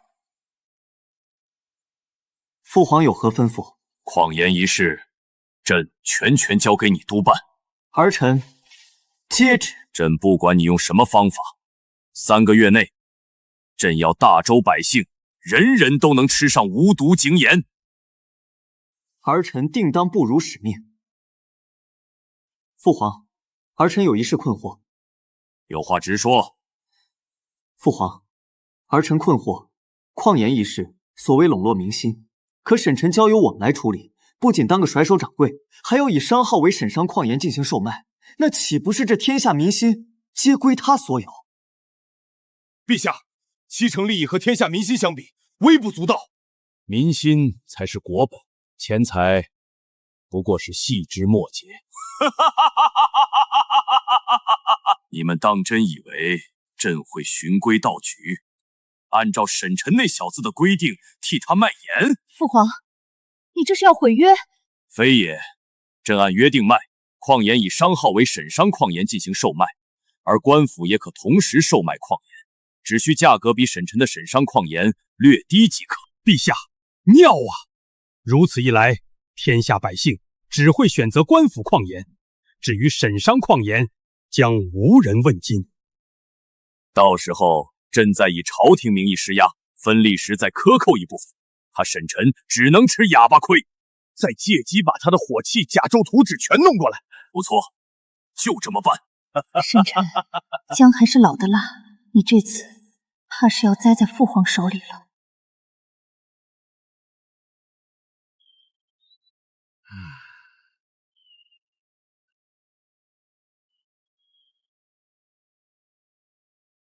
老大，是严厉从中州传回的消息。总算来了，不错。陆清演技到位，加上张万才几人嚣张跋扈，免死金牌酒的名头已经传遍大江南北。哼，这群贪官奸臣一个个急得如热锅上的蚂蚁，立刻飞鸽传书，命各地有缘酒楼重新开业，每日只售卖5坛，竞价出售，价高者得。是。老爷，您这是怎么了？灵州城传来消息，有人凭免死金牌酒让铁面御史陆清手握证据，却主动撤兵。这酒真能保命？何止保命，持有此酒，如同面见圣上，谁也不敢动咱们。那赶紧派人去买呀！不知为何，售卖此酒的有缘酒楼接连好几日关门停业，他处根本买不到啊！这可如何是好？老爷，大喜！中州有缘酒楼重新开张，正在卖您要的免死金牌酒。好，好，好！天无绝人之路啊！立刻带上全部家财，这酒我买定了。瞧一瞧，看一看喽！祖传佳酿美酒，有缘酒楼卖酒只卖有缘人。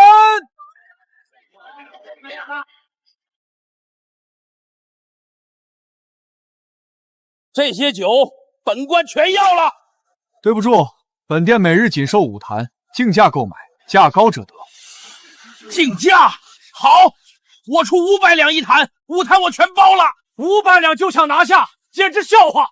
我出1000两一坛，我出黄金100两一坛，黄金1000两一坛。还是老大高明，一坛酒就让这群贪官狗咬狗，自相残杀。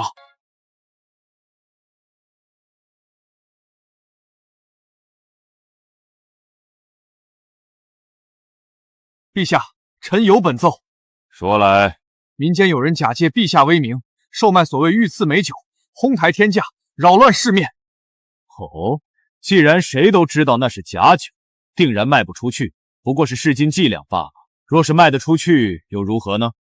可此酒售价天价，却仍有无数人争相抢购。明知是假酒，还愿花天价购买，天下竟有这等事！因此酒借陛下之名买酒之人，或是听信此酒为皇帝御赐之酒，才愿天价购买。此举是对陛下的长养尊敬。当真是有趣，只因中养朕，就舍得天价买假酒，这合理吗？臣也不知是为何，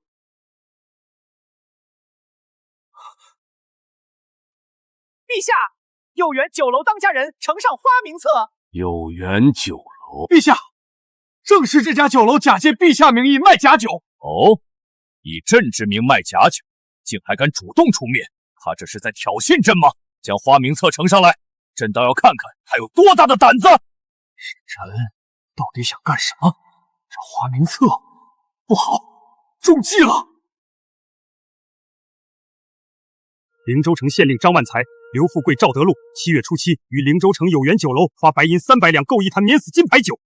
中州知府林伯学、知县高举、知县贾中和7月12于中州有缘酒楼花黄金1000两购一坛免死金牌酒。江南知府戚金7月15于江南有缘酒楼花黄金5000两购一坛免死金牌酒。啊！天价买酒，这是巨贪呐！原来如此，这根本不是免死金牌，是催命符，是阎罗令。堂堂朝廷官员，一年俸禄不到100两白银，竟一掷千金买酒，这些钱全都是民脂民膏。诸位爱卿，睁大眼睛看清楚，一夜10人，整整20夜，全是拿天价买酒的贪官，简直不成体统，丧心病狂。小雨，臣在。持此名册，将榜上之人全部缉拿归案，抄家不放，株连问责。臣遵旨。呵呵，有缘酒楼当家人借朕之名卖假酒，此酒被这群贪官奸臣误认为是免死金牌酒，以为持有此酒就可免于一死。他以此敛财，敛的是不义之财，再将买酒之人记录在花名册上交朝廷，让天下奸佞无处遁形。此计环环相扣，滴水不漏。陛下，此人是天下奇才，是国之栋梁。大周得此能人，实乃天佑大周。哼，你们都是大周的清官好官，怎么也学会了这套阿谀奉承？你们连一个小小的酒楼当家人都不如。臣等有罪，臣等有愧于陛下，退朝。哦，免死金牌成了催命符，好计，真是好计。主子，要不要查清有缘酒楼沈晨的底细？不必，此子绝非寻常人物，现在不可打草惊蛇。是，现在最关键的是那些被抄家流放的罪臣家眷，你立刻带人前往各地暗中接济他们。这些人满腹怨恨，只要利用得当，就是一支复仇的死士。属下遵命。老大，花名册已经上交朝廷。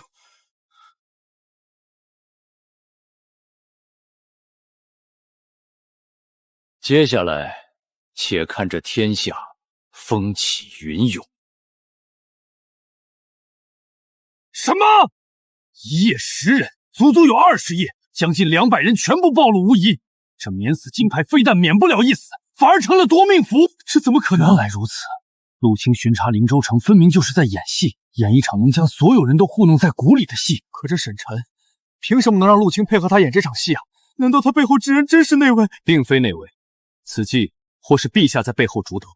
你确定？我在朝堂上刚提起沈晨借皇上之名卖假酒，陛下立刻顺水推舟。当花名册出现后，皇上在朝堂上便高赞沈晨，表面上是借皇上之名卖假酒，实则是引蛇出洞，让一众贪官奸臣无处遁作。如此看来，陛下早就知道圈套。不错，那沈晨是皇帝的人。父亲，名册里有不少是我们的人，现在怎么办？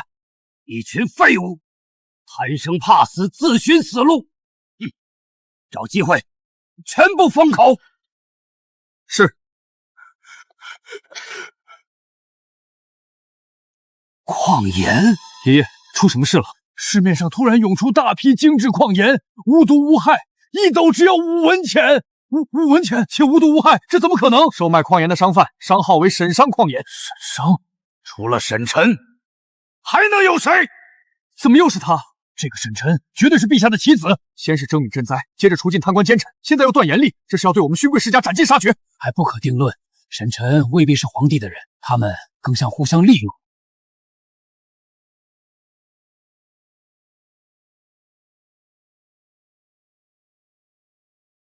侍御史陆清奉陛下之命除奸反腐，张万才、刘富贵、赵德禄，速速出来认罪伏法！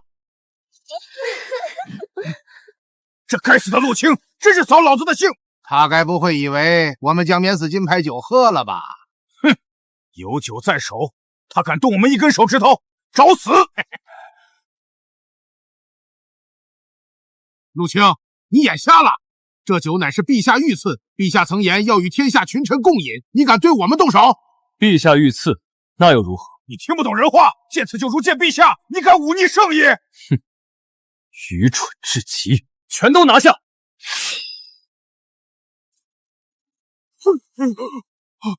陆清，你敢见此酒如见陛下？你这是忤逆陛下，诛九族的大罪！你若现在撤兵，我们可以放你一马，饶你不死。死到临头还在痴心妄想，本官让你们死个明白！这所谓的免死金牌酒，根本就是陛下设下的圈套。此计名为请君入瓮，瓮中捉鳖。原来如此，原来如此，不可能，这绝对不可能！陆清，你在吓唬我们，对不对？侍御史陆清奉陛下圣旨，将贪官张万才、刘富贵、赵德禄缉拿归案，从严查办。完了，全完了！我认罪，我认罪！陆大人，求您网开一面，饶我一条狗命！现在知道怕了，晚了。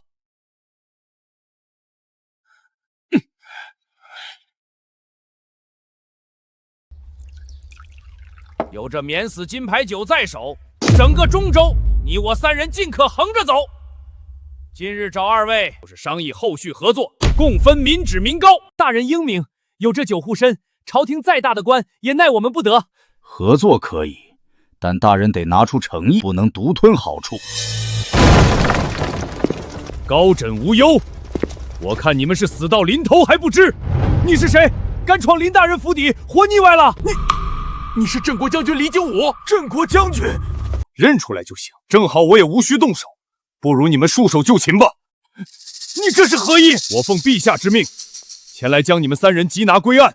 你们说我是何意？镇国大将军，你可知这是何物？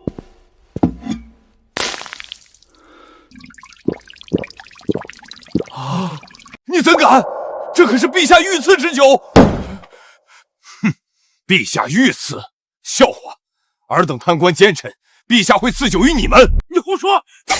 这酒确实是御赐，你敢传陛下的酒，就是忤逆圣意。陛下设下此计，就是要引你们这些贪官上钩，你们竟还痴心妄想靠酒保命！来人，将这3个贪官拿下，查封府邸，抄家流放。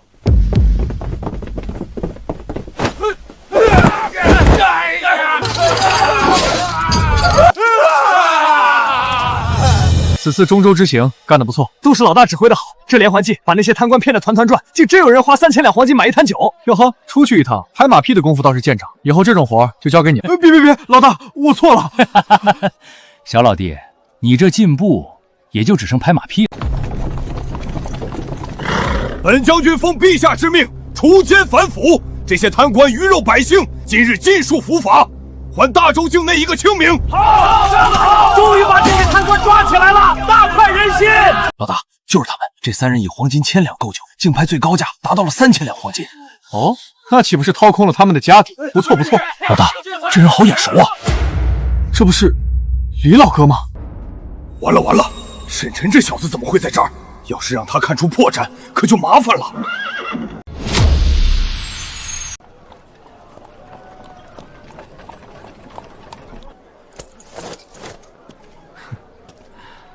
李老哥，我都认出你来了，还躲什么呢？小老弟，你认错人了，本将军并非你口中之人，不得对将军无礼。哦，是我唐突了，懂，我都懂。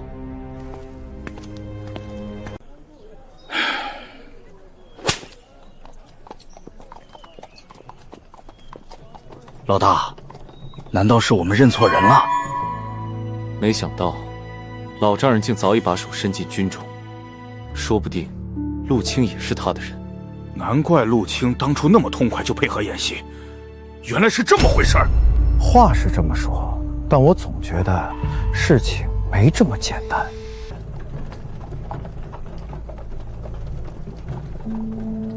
哟，这不是张大人、刘大人、赵大人吗？才短短几日，怎么就落得这般狼狈下场？沈晨，都是你，是你设下的圈套害我们！我要杀了你！我做鬼也不会放过你！我的免死金牌酒好喝吗？该不会你们把它当传家之宝供奉着，连一口都没舍得喝吧？沈晨，你不得好死！哼，先想想你们当初鱼肉百姓草菅人命时，怎么给那些枉死的百姓一个交代吧。好走，不送。有缘酒楼当家人沈晨接旨。老大，怎么办？沈晨借朕之名售卖美酒，巧设妙计，将天价购酒之贪官一一记录，呈交花名册于朝廷，助朕除尽天下奸佞，还百姓清明。朕心甚慰，特封有缘酒楼所售之酒为免死金牌酒，赏黄金10000两，钦此。草民沈晨，多谢皇上。这沈晨果然如陛下所说那般目中无人，却不可雕在于他。原来如此，沈公子是在帮陛下除贪官啊！沈晨才是我们老百姓的青天大老爷，为民除害，好样的！沈公子大义！诸位，有缘酒楼暂时停业，再次开业，免死金牌酒一定会给各位一个满意的价格。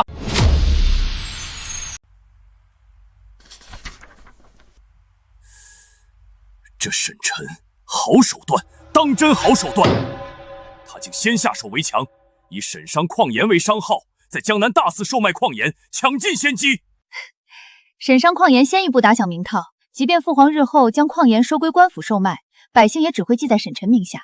沈晨这神来之笔，父皇这一局您又失算了。这沈晨当真是百年难遇的奇才，连陛下都难以拿捏。母后有所不知，父皇栽在沈晨手里可不是1次2次，足足3次呢。哦，竟有此事，说来听听。你们母女俩当着朕的面就这么议论朕，眼里还有朕这个皇帝吗？陛下再又如何？1次2次是运气，3次皆输，便是陛下在算计上确实不及沈晨。朕不如他，罢了罢了，算计上朕确实输他几分，但论人品，他远不及朕。哦，陛下这话可有依据？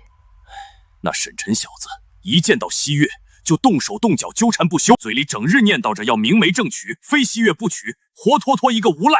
没错，母后，他就是个登徒子，整日对我纠缠不清。朕看这小子就是欠收拾。更过分的是，前儿曾提醒他，西月已有婚约在身，你们猜他怎么说？难不成他要抢婚？抢婚？你还是小看他了。他竟敢当着朕这个大周皇帝的面说，这天下迟早是他的，一纸婚约在他眼里不过是废纸一张。还真如西月所说，这沈晨满脑子都是造反的念头。若非朕隐藏身份，潜伏在他身旁暗中观察，这大周天下怕是真要被他掀翻。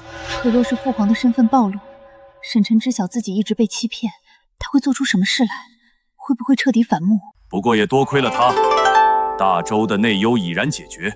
如今最大的隐患便是突厥，只要有朕在，大周绝不会亡。只要他信守承诺，也绝不会贸然造反。听陛下这么一说，我倒真想见见这个既狡黠又有本事的奇人了。无妨，等矿盐在天下全面铺开，局势稳定后，朕便带你去见他。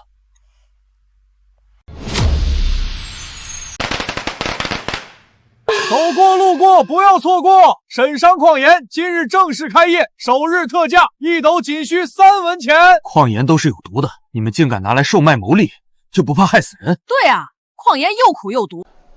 诸位乡亲，大家先别着急质疑，且看一看我这矿盐是不是和你们以往见过的矿盐完全不同。这盐晶莹剔透，一点杂质都没有，这真的是矿盐。不错，这就是矿盐，而且是无毒无害，可以放心使用的精致矿盐。我听说这几日江南地区也有一家沈商矿盐，一斗卖5文钱。难道我便是沈商矿盐的当家人沈晨？江南的沈商矿盐也是我的产业。原来是沈公子，沈家矿盐的名声，我在江南的亲戚也提起过，说盐好又便宜。各位乡亲，口说无凭，大家可以先尝一尝。若是吃了我们的矿盐，有任何身体不适，我们全额赔偿，还当面赔礼道歉。我来，我替大伙试毒。若是真有毒，我第一个找你们说理。这盐漱口即化，既毫无苦涩感。真的假的？我也试试。哇！沈商矿盐今日开业特惠，1斗仅需3文钱，数量有限，先到先得。有缘酒楼今日重新开业，免死金牌酒今日特惠，1坛仅需10两银子。有缘酒楼终于开了，我早就尝上这除尽贪官的免死金牌酒了。这酒可是名扬天下，以前黄金1000两都买不到，现在10两就能尝一尝，太值了！诸位乡亲，想必大家都知道，这免死金牌酒曾是贪官们争抢的宝贝，最高拍出过黄金3000两1坛的天价。今日重新开业，不为牟利，只为让各位乡亲都能尝一尝这除贪美酒，1坛只要10两银子。我要1坛，给我来1坛！我全都要！明明说好要平乱世统天下，怎么走着走着就莫名其妙沉迷于挣大钱了呢？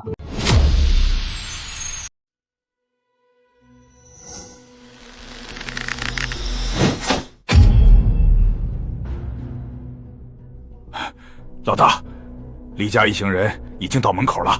来得正好，省得我去请。好剑法，这把弓可否让我看一看？你呀，夸我剑法好，实则是惦记我的弓。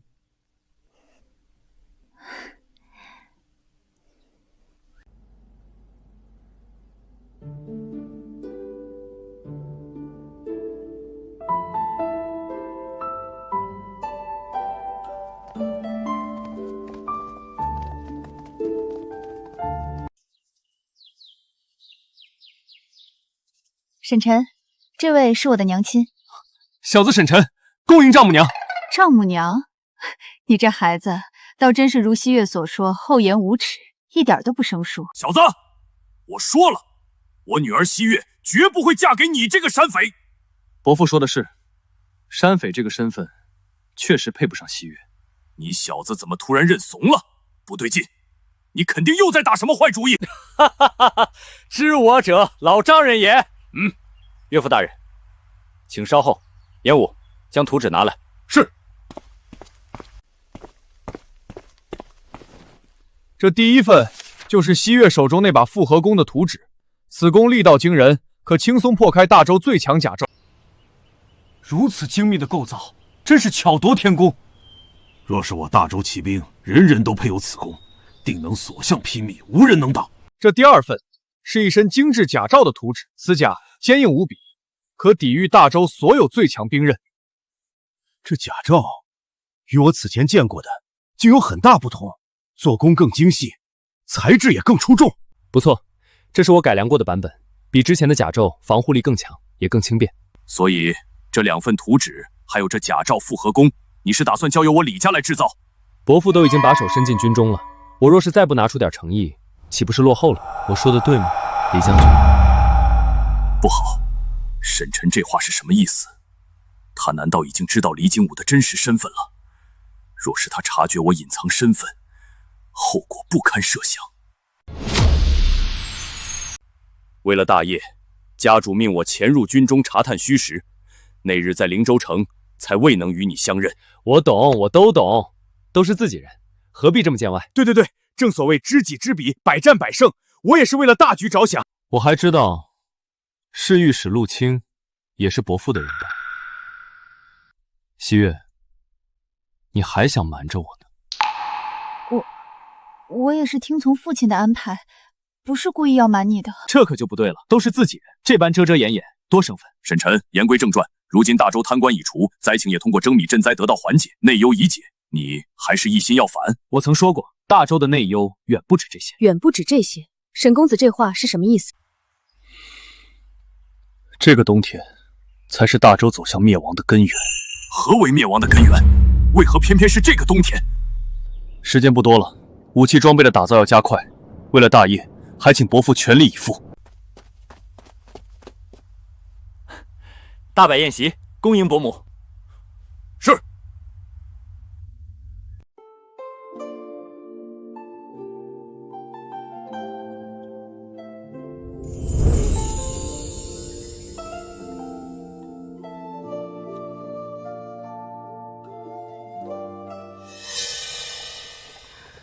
陛下，觉得沈晨如何？皇后突然问这个，是何用意？我看西月与沈晨情投意合，或许这是一段天定良缘。皇后休要胡言，沈晨是个奇才不假，但他一心想要推翻大周，我绝不可能让西月嫁给这样一个反贼，这等同于羊入虎口。陛下，你只看到他要反，却没看到他对西月的真心，也没看到西月对他的情谊。若是两人能结缘，日后即便有变数，凡事也有挽回的余地。陛下有没有想过，若沈晨所言非虚，大周真的会在这个冬天覆灭，你让西月何去何从？男儿征战四方，生死难料，可西月是女儿身，若是真的亡国，她一个弱女子将要遭受什么？陛下难道就从未想过吗？沈晨有勇有谋，对西月又真心相待，若是能有他庇护，即便日后天下大乱，西月也能独善其身，平安一生。朕考虑考虑。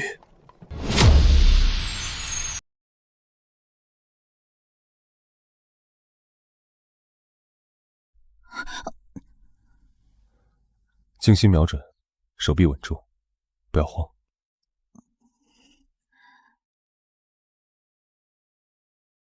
放。中了！我射中了！沈晨，我真的射中了！那是，也不看看是谁手把手教你的。你看看你，俩小辈谈情说爱，你如此激动，至于吗？至于。我真想砍了他那只不安分的臭手，竟敢对朕的女儿动手动脚！老大，李家主，不好了，出大事了！慌什么？慢慢说，何事如此紧急？灵州城所有的打造部全被齐家的人抢占了，他们来势汹汹，下手极快，我们的人根本来不及阻挡。什么？齐家？他们竟敢如此放肆，公然抢夺产业！齐家憋了这么久，总算是按耐不住，主动跳出来。沈晨，看你的样子，似乎早就预料到齐家会有此一举。不错，我早就料到他们不会善罢甘休。你们都以为大周的内忧已经解决，贪官除尽，灾情缓解，天下就太平了。实则不然，像齐家这样的勋贵世家，才是大周内忧最大的隐患，是啃食大周的毒瘤。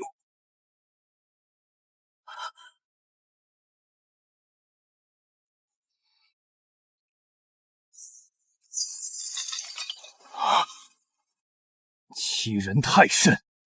沈晨这小子简直欺人太甚！他卖酒售盐，短短1个月，屡次吞并我齐家产业。如今沈家产业遍布大江南北，势头早已压过我齐家。父亲，不如我们联合其他勋贵世家，从商路、货源全方位打压沈晨，绝不能让他再嚣张下去。晚了，一切都晚了。其他世家早已空有其名，徒有其表，根本不堪一击。怎么敢与沈晨为敌？父亲，事有转机，速速说来。沈晨与江南李家交往密切，孩儿查到李家暗中在灵州城布局，私自打造武器装备，规模极大。私自打造武器装备，好一个沈晨！他这是铁了心要谋反啊！父亲，沈晨贪得无厌，我们不如趁机下手，将他的打造产业全部占为己有。到时候偷天换日，用他的产业、他的图纸打造武器。即便被朝廷查处，我们也能金蝉脱壳，将谋逆的死罪全推到沈晨手上。好计策，好计策！此计天衣无缝，既能除掉沈晨，又能壮大我齐家，妙啊！而且沈晨一心扩张产业，猝不及防之下，我们抢占他的打造部，他根本来不及反应，也不敢声张。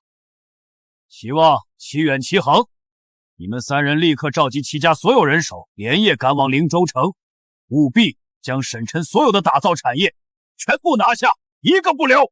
是。你的意思是，齐家也存有反心？不错，而且不止齐家，整个大周的勋贵世家，个个都藏着反意，只是在暗中蛰伏罢了。沈公子如此肯定，何谓见得？齐家是勋贵世家中的领头羊，实力最强，可他们偏偏不去抢旁人的产业，偏偏盯上我的打造部，这绝非偶然。会不会只是因为你这1个月吞并了齐家不少产业，他们这是在报复你？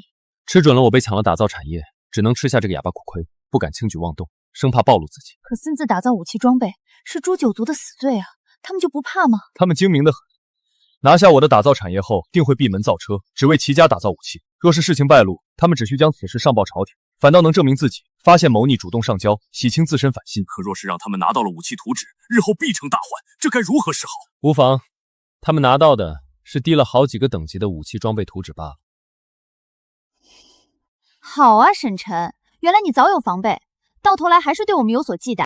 西月，你这就误会我了。真正的神兵利器，岂是一张图纸就能打造出来的？就像那2个空调和冰箱，即便我把设计图纸摆在所有人面前，整个天下也无人能打造出来，更何况是我的核心武器图纸。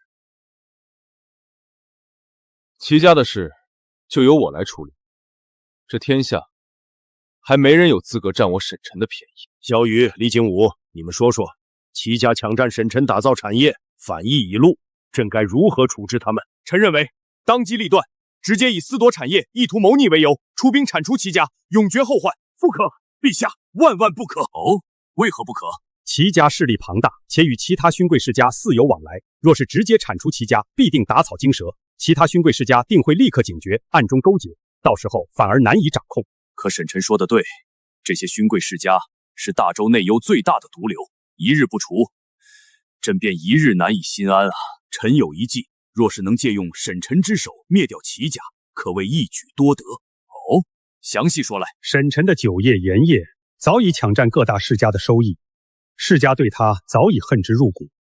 我们只需下旨将沈商矿盐列为官用，全面推行，让各大勋贵世家彻底失去盐业这块肥肉。这样一来，既让沈晨浮出水面，直面所有勋贵世家，压制他的发展，又能借他的手除掉齐家这个大隐患，同时权衡其他勋贵，坐收渔利。好计策，真是好计策，就按你说的办。小雨，你立刻拟旨，推行沈商矿盐为公用，越快越好。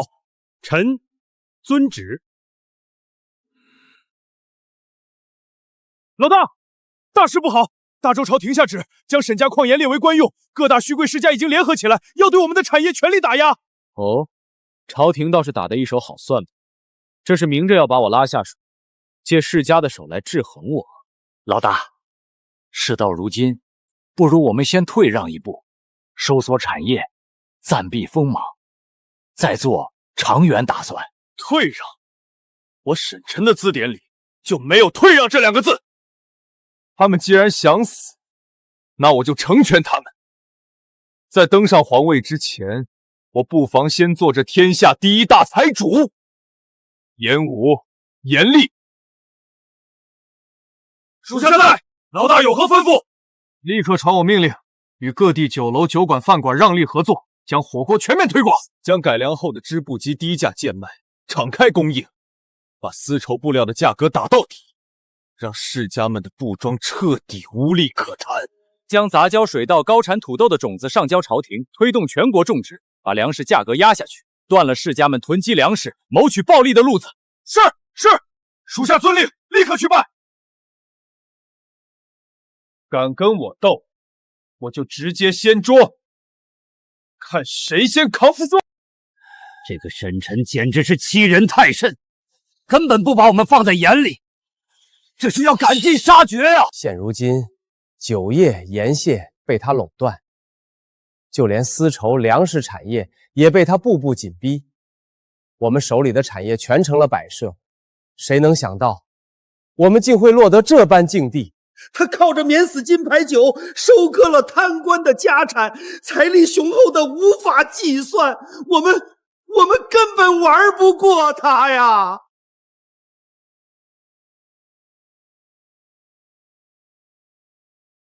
诸位家主都在啊，看来本王来的正是时候。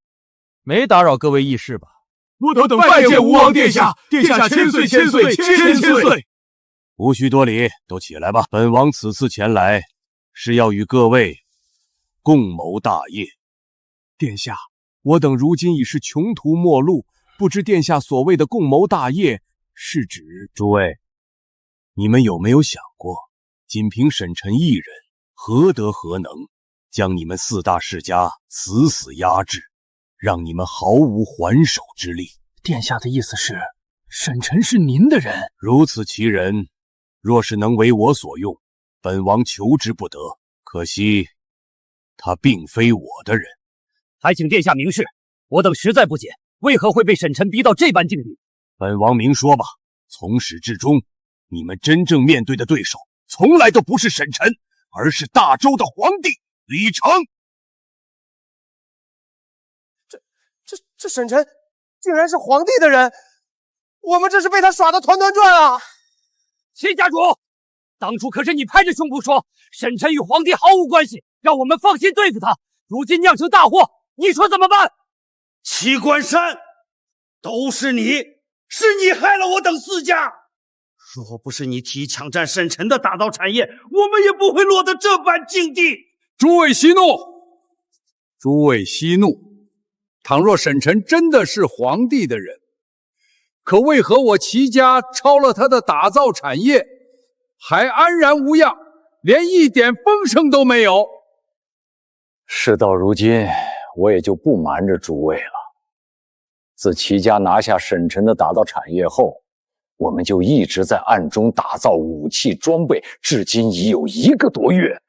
私自打造武器，这可是诛九族的死罪啊！可这么久以来，朝廷半点动静都没有，我齐家安然无恙。也正因为如此，我才笃定沈臣并非皇帝的人，才敢放心动手啊！齐家主啊，齐家主，你可真是愚蠢至极！按照沈臣的一贯作风，睚眦必报。你占了他的便宜，抢了他的产业，他岂能忍气吞声，坐视不管？唯有一种可能，他是在借你的手，借你齐家的财力，帮他打造武器装备。他等的就是你齐家耗尽所有资源，再将你齐家一网打尽，把你齐家的家产全部占为己有。这就是沈臣的阴谋。原来如此，原来如此！我竟然亲手把齐家推向了深渊，真是愚蠢，真是愚蠢啊！你齐家从抢占沈臣打造产业的那一天起，就已经名存实亡了，只是你们自己还蒙在鼓里罢了。殿下，求殿下救我齐家，求殿下救救我们！我齐家愿效犬马之劳，绝无二心。齐家一倒，接下来就是王家、胡家、卢家，还有天下所有的勋贵世家。你们别忘了，你们每家手里都藏着不臣之心，私下囤积粮草、打造兵器，哪一样不是谋逆的死罪？殿下饶命！求殿下救我王家，我王家再也不敢有二心了。殿下，我胡家愿将全部家产都赠与殿下，只求殿下能保我胡家上下平安。我卢家也一样，愿意献出全部家产为殿人马首是瞻，求殿下保我卢家性命。很好，你们很清醒，也做出了最正确的选择。只要李成还坐在那个皇位上，你们就永远不可能赢得了沈臣，迟早都会被他一个个除掉，落得家破人亡的下场。想保住你们的家业，想保住你们的性命，唯有一种可能，那就是这天下不再是李成的天下。我等愿誓死投靠殿下，祝殿下登临大位，成就大业。很好，本王在此立誓，待我登临皇位之日，便是你们4家封侯拜相之时，保你们家族兴旺，富贵无忧。我谢殿下，我等定当全力以赴，祝殿下成就大业，绝不辜负殿下厚望。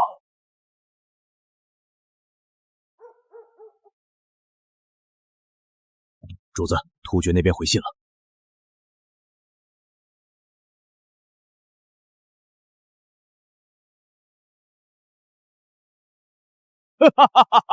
真是天助我也！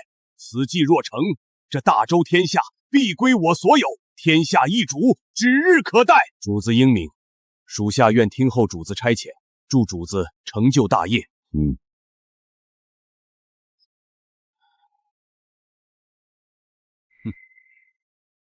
废物，全都是废物！短短几日，突厥竟连破我漠北边境4城，烧杀抢掠，你们这群酒囊饭袋，竟无一人能想出退敌之策。陛下息怒，突厥向来只是在漠北边境骚扰，多为临时起意，可此次他们发动奇袭，动作果断，目标明确，绝非偶然。臣认为必定有内贼与突厥勾结，里应外合。那就查，给朕彻查到底，掘地3尺，也要将这个内贼查出来，以儆效尤。陛下，不好了，突厥使臣已到殿外，请求面见陛下。选，让他们进来。大周皇帝，本皇子乃突厥王子阿史那比索，此番前来，只为与你们谈和。谈和？突厥铁骑塔我边境，屠我4城，害我大周百姓，如今还敢来谈和？绝无可能！大周皇帝何必动怒？本皇子只是将谈和的条件告知于你，至于答不答应，与本皇子无关，全看你识不识时务。哼，朕倒要听听你们有什么痴心妄想的条件。很简单，第一，大周需将漠北境内13座城池全部割让给我突厥；第二，需选一名大周公主送至突厥和亲，联姻结盟。绝不可能！朕宁可与突厥决一死战，也绝不会割城送公主和亲，受此奇耻大辱。哼哼。本公子已经将条件传达完毕，你答不答应，后果自负。区区突厥竟敢如此嚣张，不将朕，不将我大周放在眼里，还敢提出如此苛刻的条件，要朕割城和亲。朕自登基以来，还从未受过这种窝囊气。尔等速速献计，朕要亲率大军，将这突厥贼子千刀万剐，踏平他们的老巢。陛下息怒，如今我大周刚除尽贪官奸臣，各地赈灾初见成效，百姓得以休养生息，国力尚未完全恢复。先割城和亲，虽是妥协，却也是养精蓄锐、暂避锋芒的关键啊！陛下，忍一时风平浪静，待国力强盛，再北伐突厥，必能一雪前耻。废物，全都是废物！朕养你们这群大臣，就是让你们劝朕妥协受辱的吗？朕要你们有何用？退朝！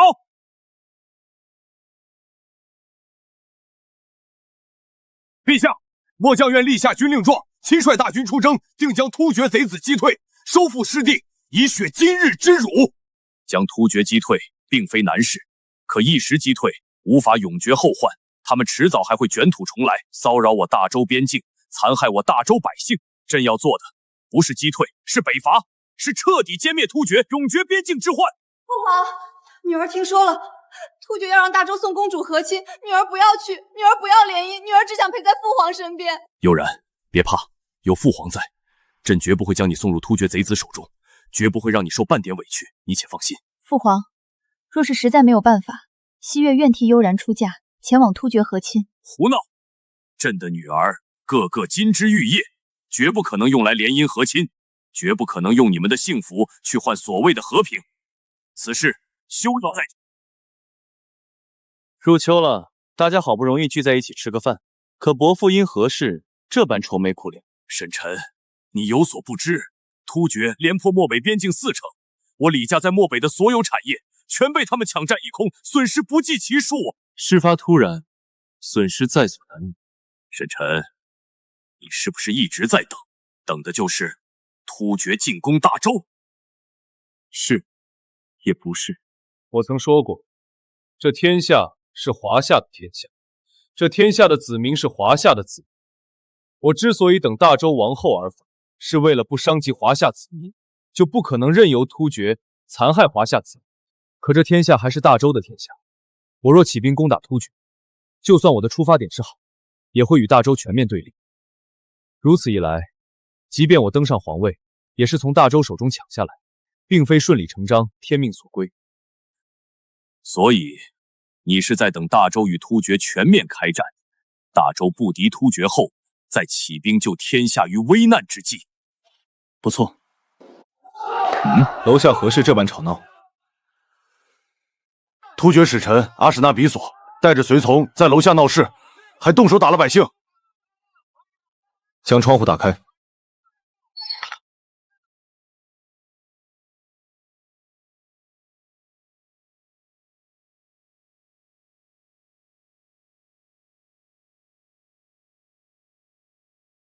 该死的刁民！你们可知，你们的皇上即将把这灵州城割给突厥，就连你们的公主也要送到突厥联姻和亲。这怎么可能？你在胡说！哼！漠北边境被我突厥连破4城，你们的皇帝早就被吓傻了，定会以割城联姻的方式弹劾。再过几日，就连你们的公主都要送到突厥给本皇子当妾。连破4城，怎么会这样？本皇子知道你们大周子民痛恨我突厥。这些年，我突厥祸乱大家边境，民不聊生，而大周皇帝选择忍气吞声，就是惧怕我突厥大军压境。你们崇敬的皇帝，说白了就是个贪生怕死的主！哈哈哈哈！就是啊！你们信或不信，结果都一样。大周若是不与我突厥谈和，那我突厥也会杀进大周！哈哈哈哈哈！届时，你们都将永世为奴。还不提前给你的主人跪下磕头认错！沈晨，不可！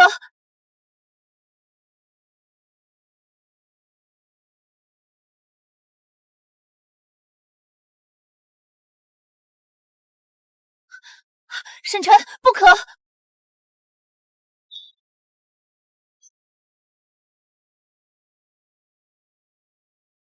二王子，二王子，是谁？竟敢杀害我突厥二王子！有种出来！是我。将他的尸体抬走，回去告诉你们的可汗，把他的项上人头准备好。我沈晨不日便会亲自去取。大周敢杀我突厥二皇子，我突厥绝不轻饶！你们就等着我突厥大军压境吧！杀得好，太解气了！这突厥贼子早就该杀了。沈公子威武，都让参军跟着沈公子杀突厥，护我大周！参军杀突厥，参军杀突厥！一个跳梁小丑也敢在灵州城撒野，扰了我的兴致。这就是西月曾说过的火气，一瞬之间击杀敌人，让人防不胜防。若是大周将士能只有此火气，区区突厥何惧之有？问题解决了，吃饭吃饭。沈晨，你怎么能就这么杀了突厥的二皇子，甚至还让随从将他的尸体带回去？一个小小的突厥二皇子，杀了就杀了，有何不妥？你这么做，突厥定会与大周开战。哼，我这是在替大周皇帝做选择。突厥都骑在他脸上拉屎撒尿了，他竟然连个屁都不敢放。我看这大周皇帝就是打算割地联姻谈和。大周绝不可能割地给突厥，也不可能与突厥联姻谈和。伯父，你说了可不算。倘若大周皇帝真能有如此魄力，为何不趁着突厥内乱北伐呢？反而被突厥连破4城。北伐岂是口头上说的简单？纵然突厥内乱，大周难以全胜，若仓促进军，即便小胜，也没有丝毫意义，只能让突厥可汗引起警觉，远遁漠北。若是联合薛延夺共伐，突厥可汗何处遁逃？沈晨，你难道不知薛延夺乃突厥属国吗？大周不敢贸然出兵，还有一个原因，便是因为薛延夺日益强大，北伐突厥，薛延夺必定坐山观虎斗，以黄雀身份分一杯羹。若是邀约薛延夺同盟，北伐之时，薛延夺背信弃义，并将消息泄露突厥，让突厥有所防备，想要取胜，只会难上加难，甚至大周惨败。你无话可说了吧？还好大周皇帝身边没有你们3人出谋划策，否则只会加快大周衰亡。哼！倘若薛延夺与突厥有仇怨呢？哼！倘若薛延夺与突厥有仇怨呢？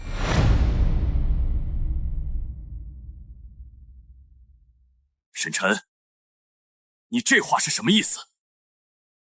何以见得薛延夺与突厥有仇怨？他们明明是从属关系。伯父常年经商，涉足各行各业，难道会不知道，一张上等狼皮，在薛延夺境内只需5贯钱，运到灵州城却要卖到50贯，如今更是涨到了80贯。我自然知晓此事，只是从未深究其中缘由。凡是经过突厥境内的薛延陀商队，都要缴纳高额关税。一张50贯的狼皮，突厥就要抽走30贯，相当于薛延陀百姓辛苦狩猎，大半收益都被突厥抢走。不止如此，灵州城的茶叶1斤只需3贯，运到突厥境内就涨到10贯，而突厥转手卖给薛延陀，竟要卖到20贯。薛延陀常年被突厥肆意剥削，层层加价，百姓苦不堪言。这便是导致突厥内乱的间接原因。毛皮、茶叶尚且如此，其他物资更是被突厥压榨。薛延陀百姓日积月累的怨气，能不与突厥结下深仇大恨？若大周与薛延陀达成联盟，共伐突厥，绝对有90%胜算。就算如此，大周北伐也必然惨败，动摇根基的惨败。不可能，这绝对不可能！为何不可能？只要大周与薛延陀达成联盟，南北夹击，突厥必定无处遁逃，何来惨败？倘若北伐之时，漠北大寒呢？漠北大寒？漠北入秋下雪，狼皮产量大涨，价格却也跟着骤涨，只有一个种可能，那便是大寒将至。入秋下雪死牛羊，漠北的狼猎杀牛羊过冬，薛延陀更吃不饱，只能抢。突厥被抢肯定忍不了，你抢我，我抢你，狗咬狗。大寒将至，大周又欲北伐，突厥内乱又与薛延陀纷争不断，种种原因结合起来，才导致狼皮价格暴涨。我之所以说大周北伐惨败，最大原因便是大周皇帝优柔寡断，定会延误北伐良机。一旦漠北大寒，北伐将毫无胜算。大周惨败已成定局。即便现如今大周内忧已得以缓解，但只要北伐惨败，大周必定灭亡。大周惨败后，突厥势必与薛延陀联合，全力进攻大周。不错，没有永远的朋友，也没有永远的敌人。伯父，你看看，你又把话题引到这上面来，结果呢？我长篇大论，你又不开心了。伯父，你看看，你又把话题引到这上面来，结果呢？我长篇大论，你又不开心了。朕决定了，要御驾亲征，北伐突厥。陛下三思。陛下，万万不可啊！漠北大寒将至，北伐凶险万分。您乃95之尊，岂能亲涉险境？陛下，北伐一事事关重大，需从长计议，遴选良将，筹备粮草，万万不可仓促决定啊！朕意已决，无需多言。突厥欺我大周太甚，杀我百姓，占我城池，朕岂能坐视不管？朕要北伐突厥，永绝边境后患，不做束手待毙的守城之君。倘若这是陛下深思熟虑后的决定，妾必全力支持。打理好后宫，为陛下稳固后方，静待陛下凯旋。女儿也是如此，全力支持父皇。愿父皇旗开得胜，早日平定突厥，平安归来。好，哈哈哈！不愧是朕的亲人。3日后，朕将昭告天下，亲率大军御驾亲征，北伐突厥，踏平漠北。臣遵旨，祝陛下北伐万死不辞。沈臣，稀客，不过怎么就你一个人？怎么不欢迎我？怎么会不欢迎？只是你爹那个跟屁虫没跟来，一时还真不习惯。还不是你这个登徒子，总喜欢对我动手动脚。别忘了，那日我救了你，你就是我的压寨夫人。哼，说好的明媒正娶。陪你喝一杯。求之不得。沈晨，你怎么一直给我倒酒啊？你喜欢酒，我倒酒，这叫成人之美。什么成人之美？你就是故意的。我可不是什么好人。沈晨，我信得过你，你是正人君子，坐怀不乱。古代有个书生与女子在庙里暂住，同睡一张床上。女子在二人之中放了一条被子，以此为戒，并写了张纸条：过界者禽兽也。第二天醒来，书生果然没有越界。你觉得如何？此书生是个正人君子。错，此乃禽兽不如也。原来你在这儿等着我呢。今夜我就要做一回禽兽。今夜我就要做一回禽兽。胡闹，简直是胡闹！一夜未归，孤男寡女共处一室，成何体统？陛下息怒，西月与沈晨情投意合，并非一时冲动。沈晨为人正直，重情重义，定会好好待西月，何不成全他们这段良缘？朕此次御驾亲征北伐，虽有胜算，却也难保不会有不测。朕这一去，不知能否平安归来。西月的终身大事，朕不能再拖延。陛下北伐定能成功。朕也知道沈晨是个可靠之人，既然他与西月情投意合，朕便成全他们。陛下想通了，定能一切顺利。朕要在出征前看着西月成婚，了却这桩心事，也能安心北伐，永绝突厥后患。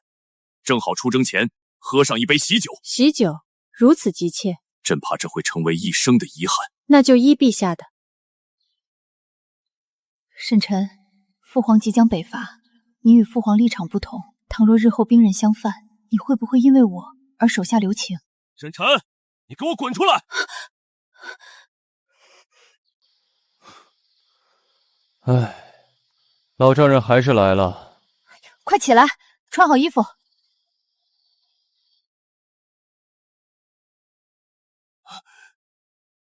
沈晨，昨晚你们两个……伯父，我与西月已有夫妻之实，还请伯父将西月嫁给我。你们……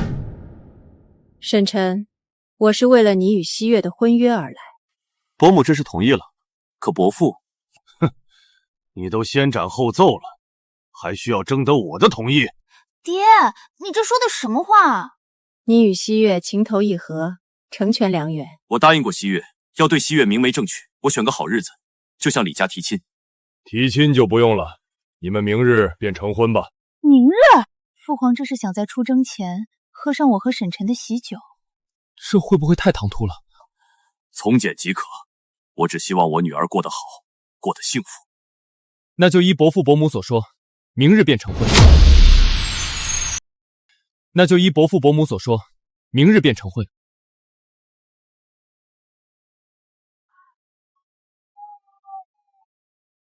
乡亲们，劳驾让一让，今日我沈晨成婚，可不能耽误了吉时。新郎官这么急，是怕新娘子跑了。这可是天大的喜事儿啊！朕终究还是毁约了。陛下，臣心悦诚服。沈晨乃当世奇才，西月嫁他是天作之合，臣不敢有怨。那就让你儿子萧齐多和悠然走动走动。臣谢陛下隆恩。陛下，也请为臣儿李宗文赐一门良缘。滚！朕不是媒婆。岳父岳母在上，女婿沈晨前来迎娶西月。好，我把女儿交给你了，你若负她，我绝不饶你。快起来吧，今日是大喜之日。寨主哥哥娶媳妇了，我们要有小寨主了！恭喜寨主，贺喜寨主，祝寨主与夫人百年好合。请新郎官向岳父岳母敬酒。岳父大人，请喝酒。好女婿，沈晨，朕的西月就交给你了。岳母大人，请喝酒。好。请新郎官祝新娘向父亲母亲敬酒。父亲，请喝酒。西月，为父喝了你和沈晨的喜酒，一事无憾。父亲定会如愿以偿。这是出了什么事了？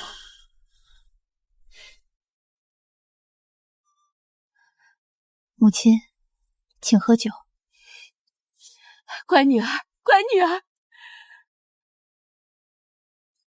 一拜天地，二拜高堂，夫妻对拜。夫君，今后无论发生什么，万事以和为贵。好，我都听娘子的。好，我都听娘子的。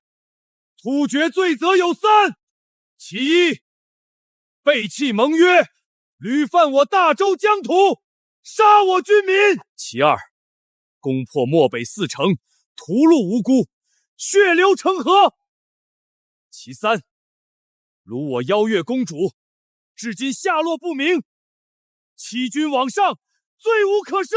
朕今日御驾亲征，北伐突厥，不灭突厥，誓不还朝。吾皇威武，北伐必胜。老大，大周皇帝突然发布北伐檄文，昭告天下，御驾亲征突厥。御驾亲征，没想到这位守城皇帝竟也有如此魄力。夫君，你看此战胜算几何？若能赶在漠北大汗之前与薛延夺合兵夹击，本可大胜。只可惜时机不对，薛延夺与突厥尚未彻底反目，随时可能临阵倒戈。千万不要出事！演武严厉，点其精锐，悄悄随军北上。若大周皇帝胜，我便助他扫平余孽；若他战死，我便替他复仇，接替他北伐突厥，就此执掌天下。遵命。刚成婚便要别离，是我委屈你了。夫君以天下为重，我在家中等你平安归来。等我。好，很好。李成竟敢御驾亲征，那本王就让他有去无回。殿下洪福齐天，这是天赐良机，大业可成。恭贺吴王殿下，大业将成。传令下去，集结所有私兵，悄悄尾随北伐军，待时机一到，与突厥薛延陀三面合围，把李成和他的大军一网打尽。遵令。陛下，大喜！薛延夺首领已答应结盟，愿与我军共伐突厥。好，天助我大周！此番南北夹击，定叫突厥可汗插翅难飞。此战必胜！突厥乌合之众不堪一击，将士们乘胜追击！陛下，有了沈臣的复合弓和精甲，我军所向披靡，突厥刀枪难入我军分毫。此等装备，我大周铁骑可横扫漠北。陛下威武！陛下威武！陛下威武！陛下，大事不好！我军后方出现3万大军，来路不明。3万之众，何处来的军队？定是沈臣那小子，嘴上仁义道德，背地里阴险狡诈，果然要落井下石。护驾，快护住陛下！薛延陀，你们竟敢背信弃义！大周皇帝，你太天真了！今日就是你的葬身之地，这可是我等为你布下的天罗地网。原来如此，你假意与我大周结盟，实则暗中与突厥里应外合。不止如此，还有本王。李福，后方兵马是你部署的？皇兄现在才明白，太晚了。你身为大周王爷，竟敢勾结异族，叛国弑君！勾结？我这是顺天应人。皇兄，放下武器投降，我可留你全尸。废话少说，3军合围，将他们全部斩杀！全军结阵，向外突围！保护陛下向西撤离。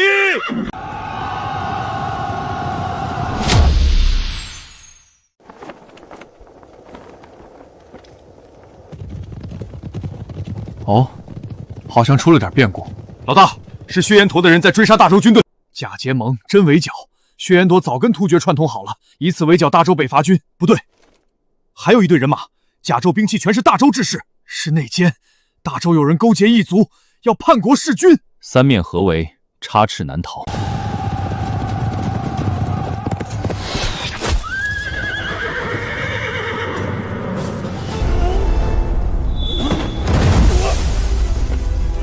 陛下，李成，你已无处可逃，束手就擒吧！守城之君偏要御驾亲征，自寻死路。北伐简直是个天大的笑话！老大，我怎么看着大周皇帝越看越眼熟？我也觉得好像在哪儿见过。西月，他怎么会在这里？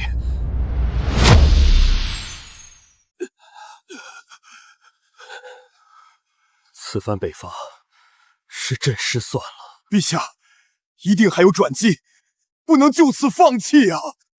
末将拼死护陛下突围，杀开一条血路。突围，痴心妄想！你们今天全都得死在这儿！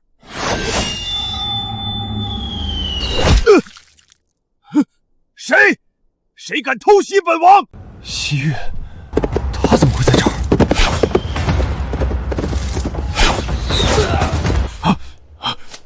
老大，真是大嫂！老大，现在怎么办？全军听令，随我杀过去！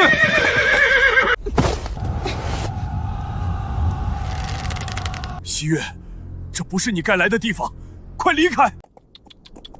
这小美人我喜欢，切记留她一命。本可汗要好好宠幸她。我乃大周邀月公主，太子援军即刻就到，诸位将士再撑1个时辰。原来你就是大周的邀月公主，果然是倾国倾城。本天可汗这就将你活捉过来。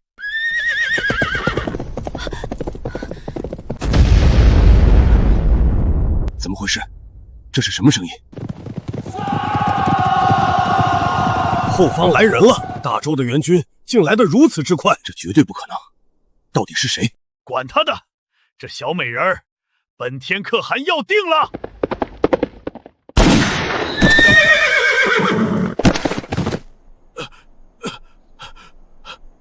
你是谁？我的娘子，你也敢动？夫君，你来了。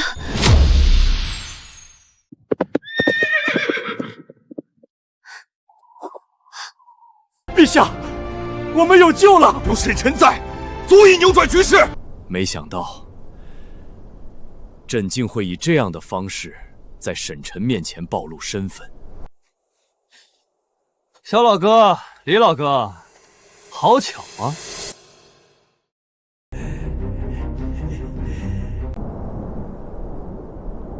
我是该称呼你为伯父，还是岳父？亦或者是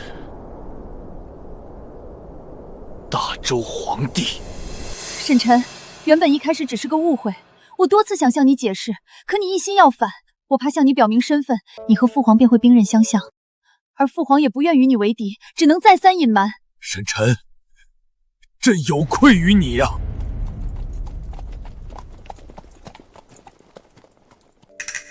呵呵，原来你就是沈臣。正是。既然你我目标一致，不如联手，平分天下。平分天下，你还不够格。那若本王将大周皇室满门抄斩，够不够格？杀尽大周皇室，确实是个好计策。可惜，你失算了。本王失算了？何来这一说法？因为大周皇室也包括我。你这是何意？他是朕的女婿，大周驸马。女婿？没办法，我稀里糊涂就成了大周的驸马爷。原来如此，不过也好，那本王就将你们一网打尽，这大周江山唾手可得。全军听令，杀！一个不留！杀！杀！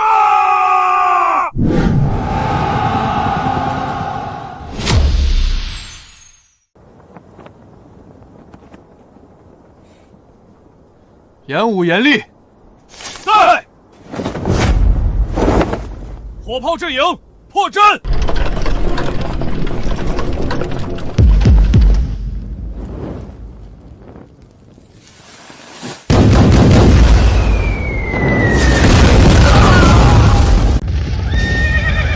这是何物？一炮之威竟如此恐怖！一炮破阵，无人可挡。若我军早有此利器，何惧突厥？冲！都给我冲！进战杀了他们！步枪阵营冲锋！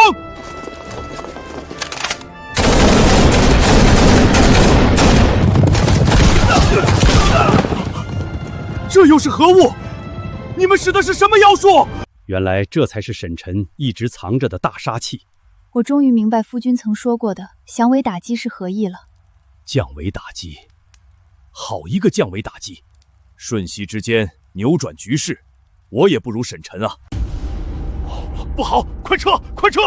全军后撤，全军后撤！所有人都给本王冲过去，不能撤！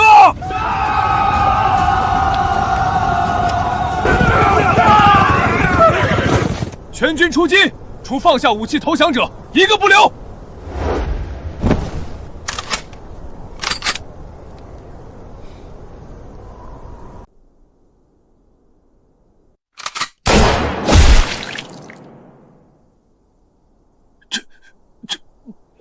不可能！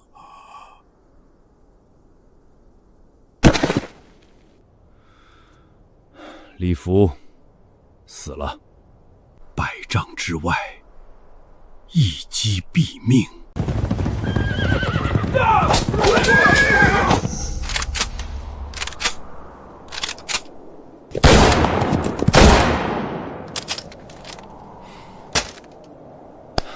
搞定，收工。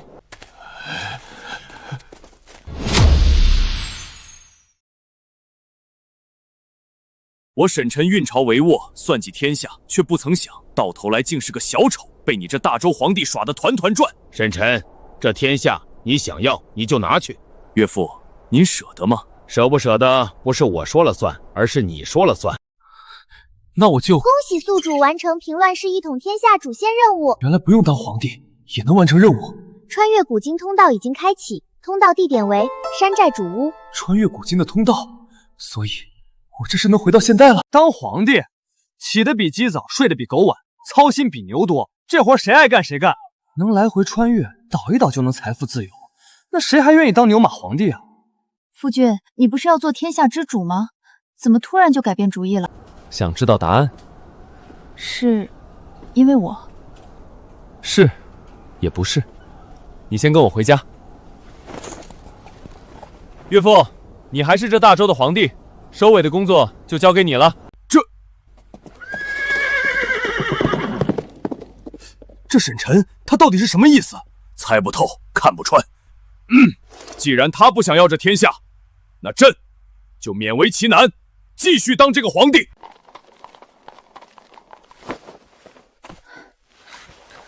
沈晨，我们一路急奔，所谓何事啊？闭上眼睛，我给你一个惊喜。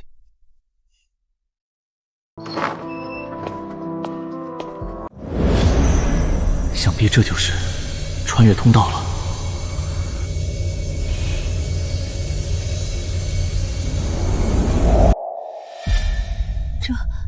这是哪里？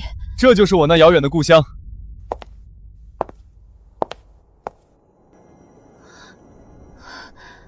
欢迎来到21世纪的华夏。21世纪的华夏，美如仙境。沈晨，滚出来，还钱！坏了，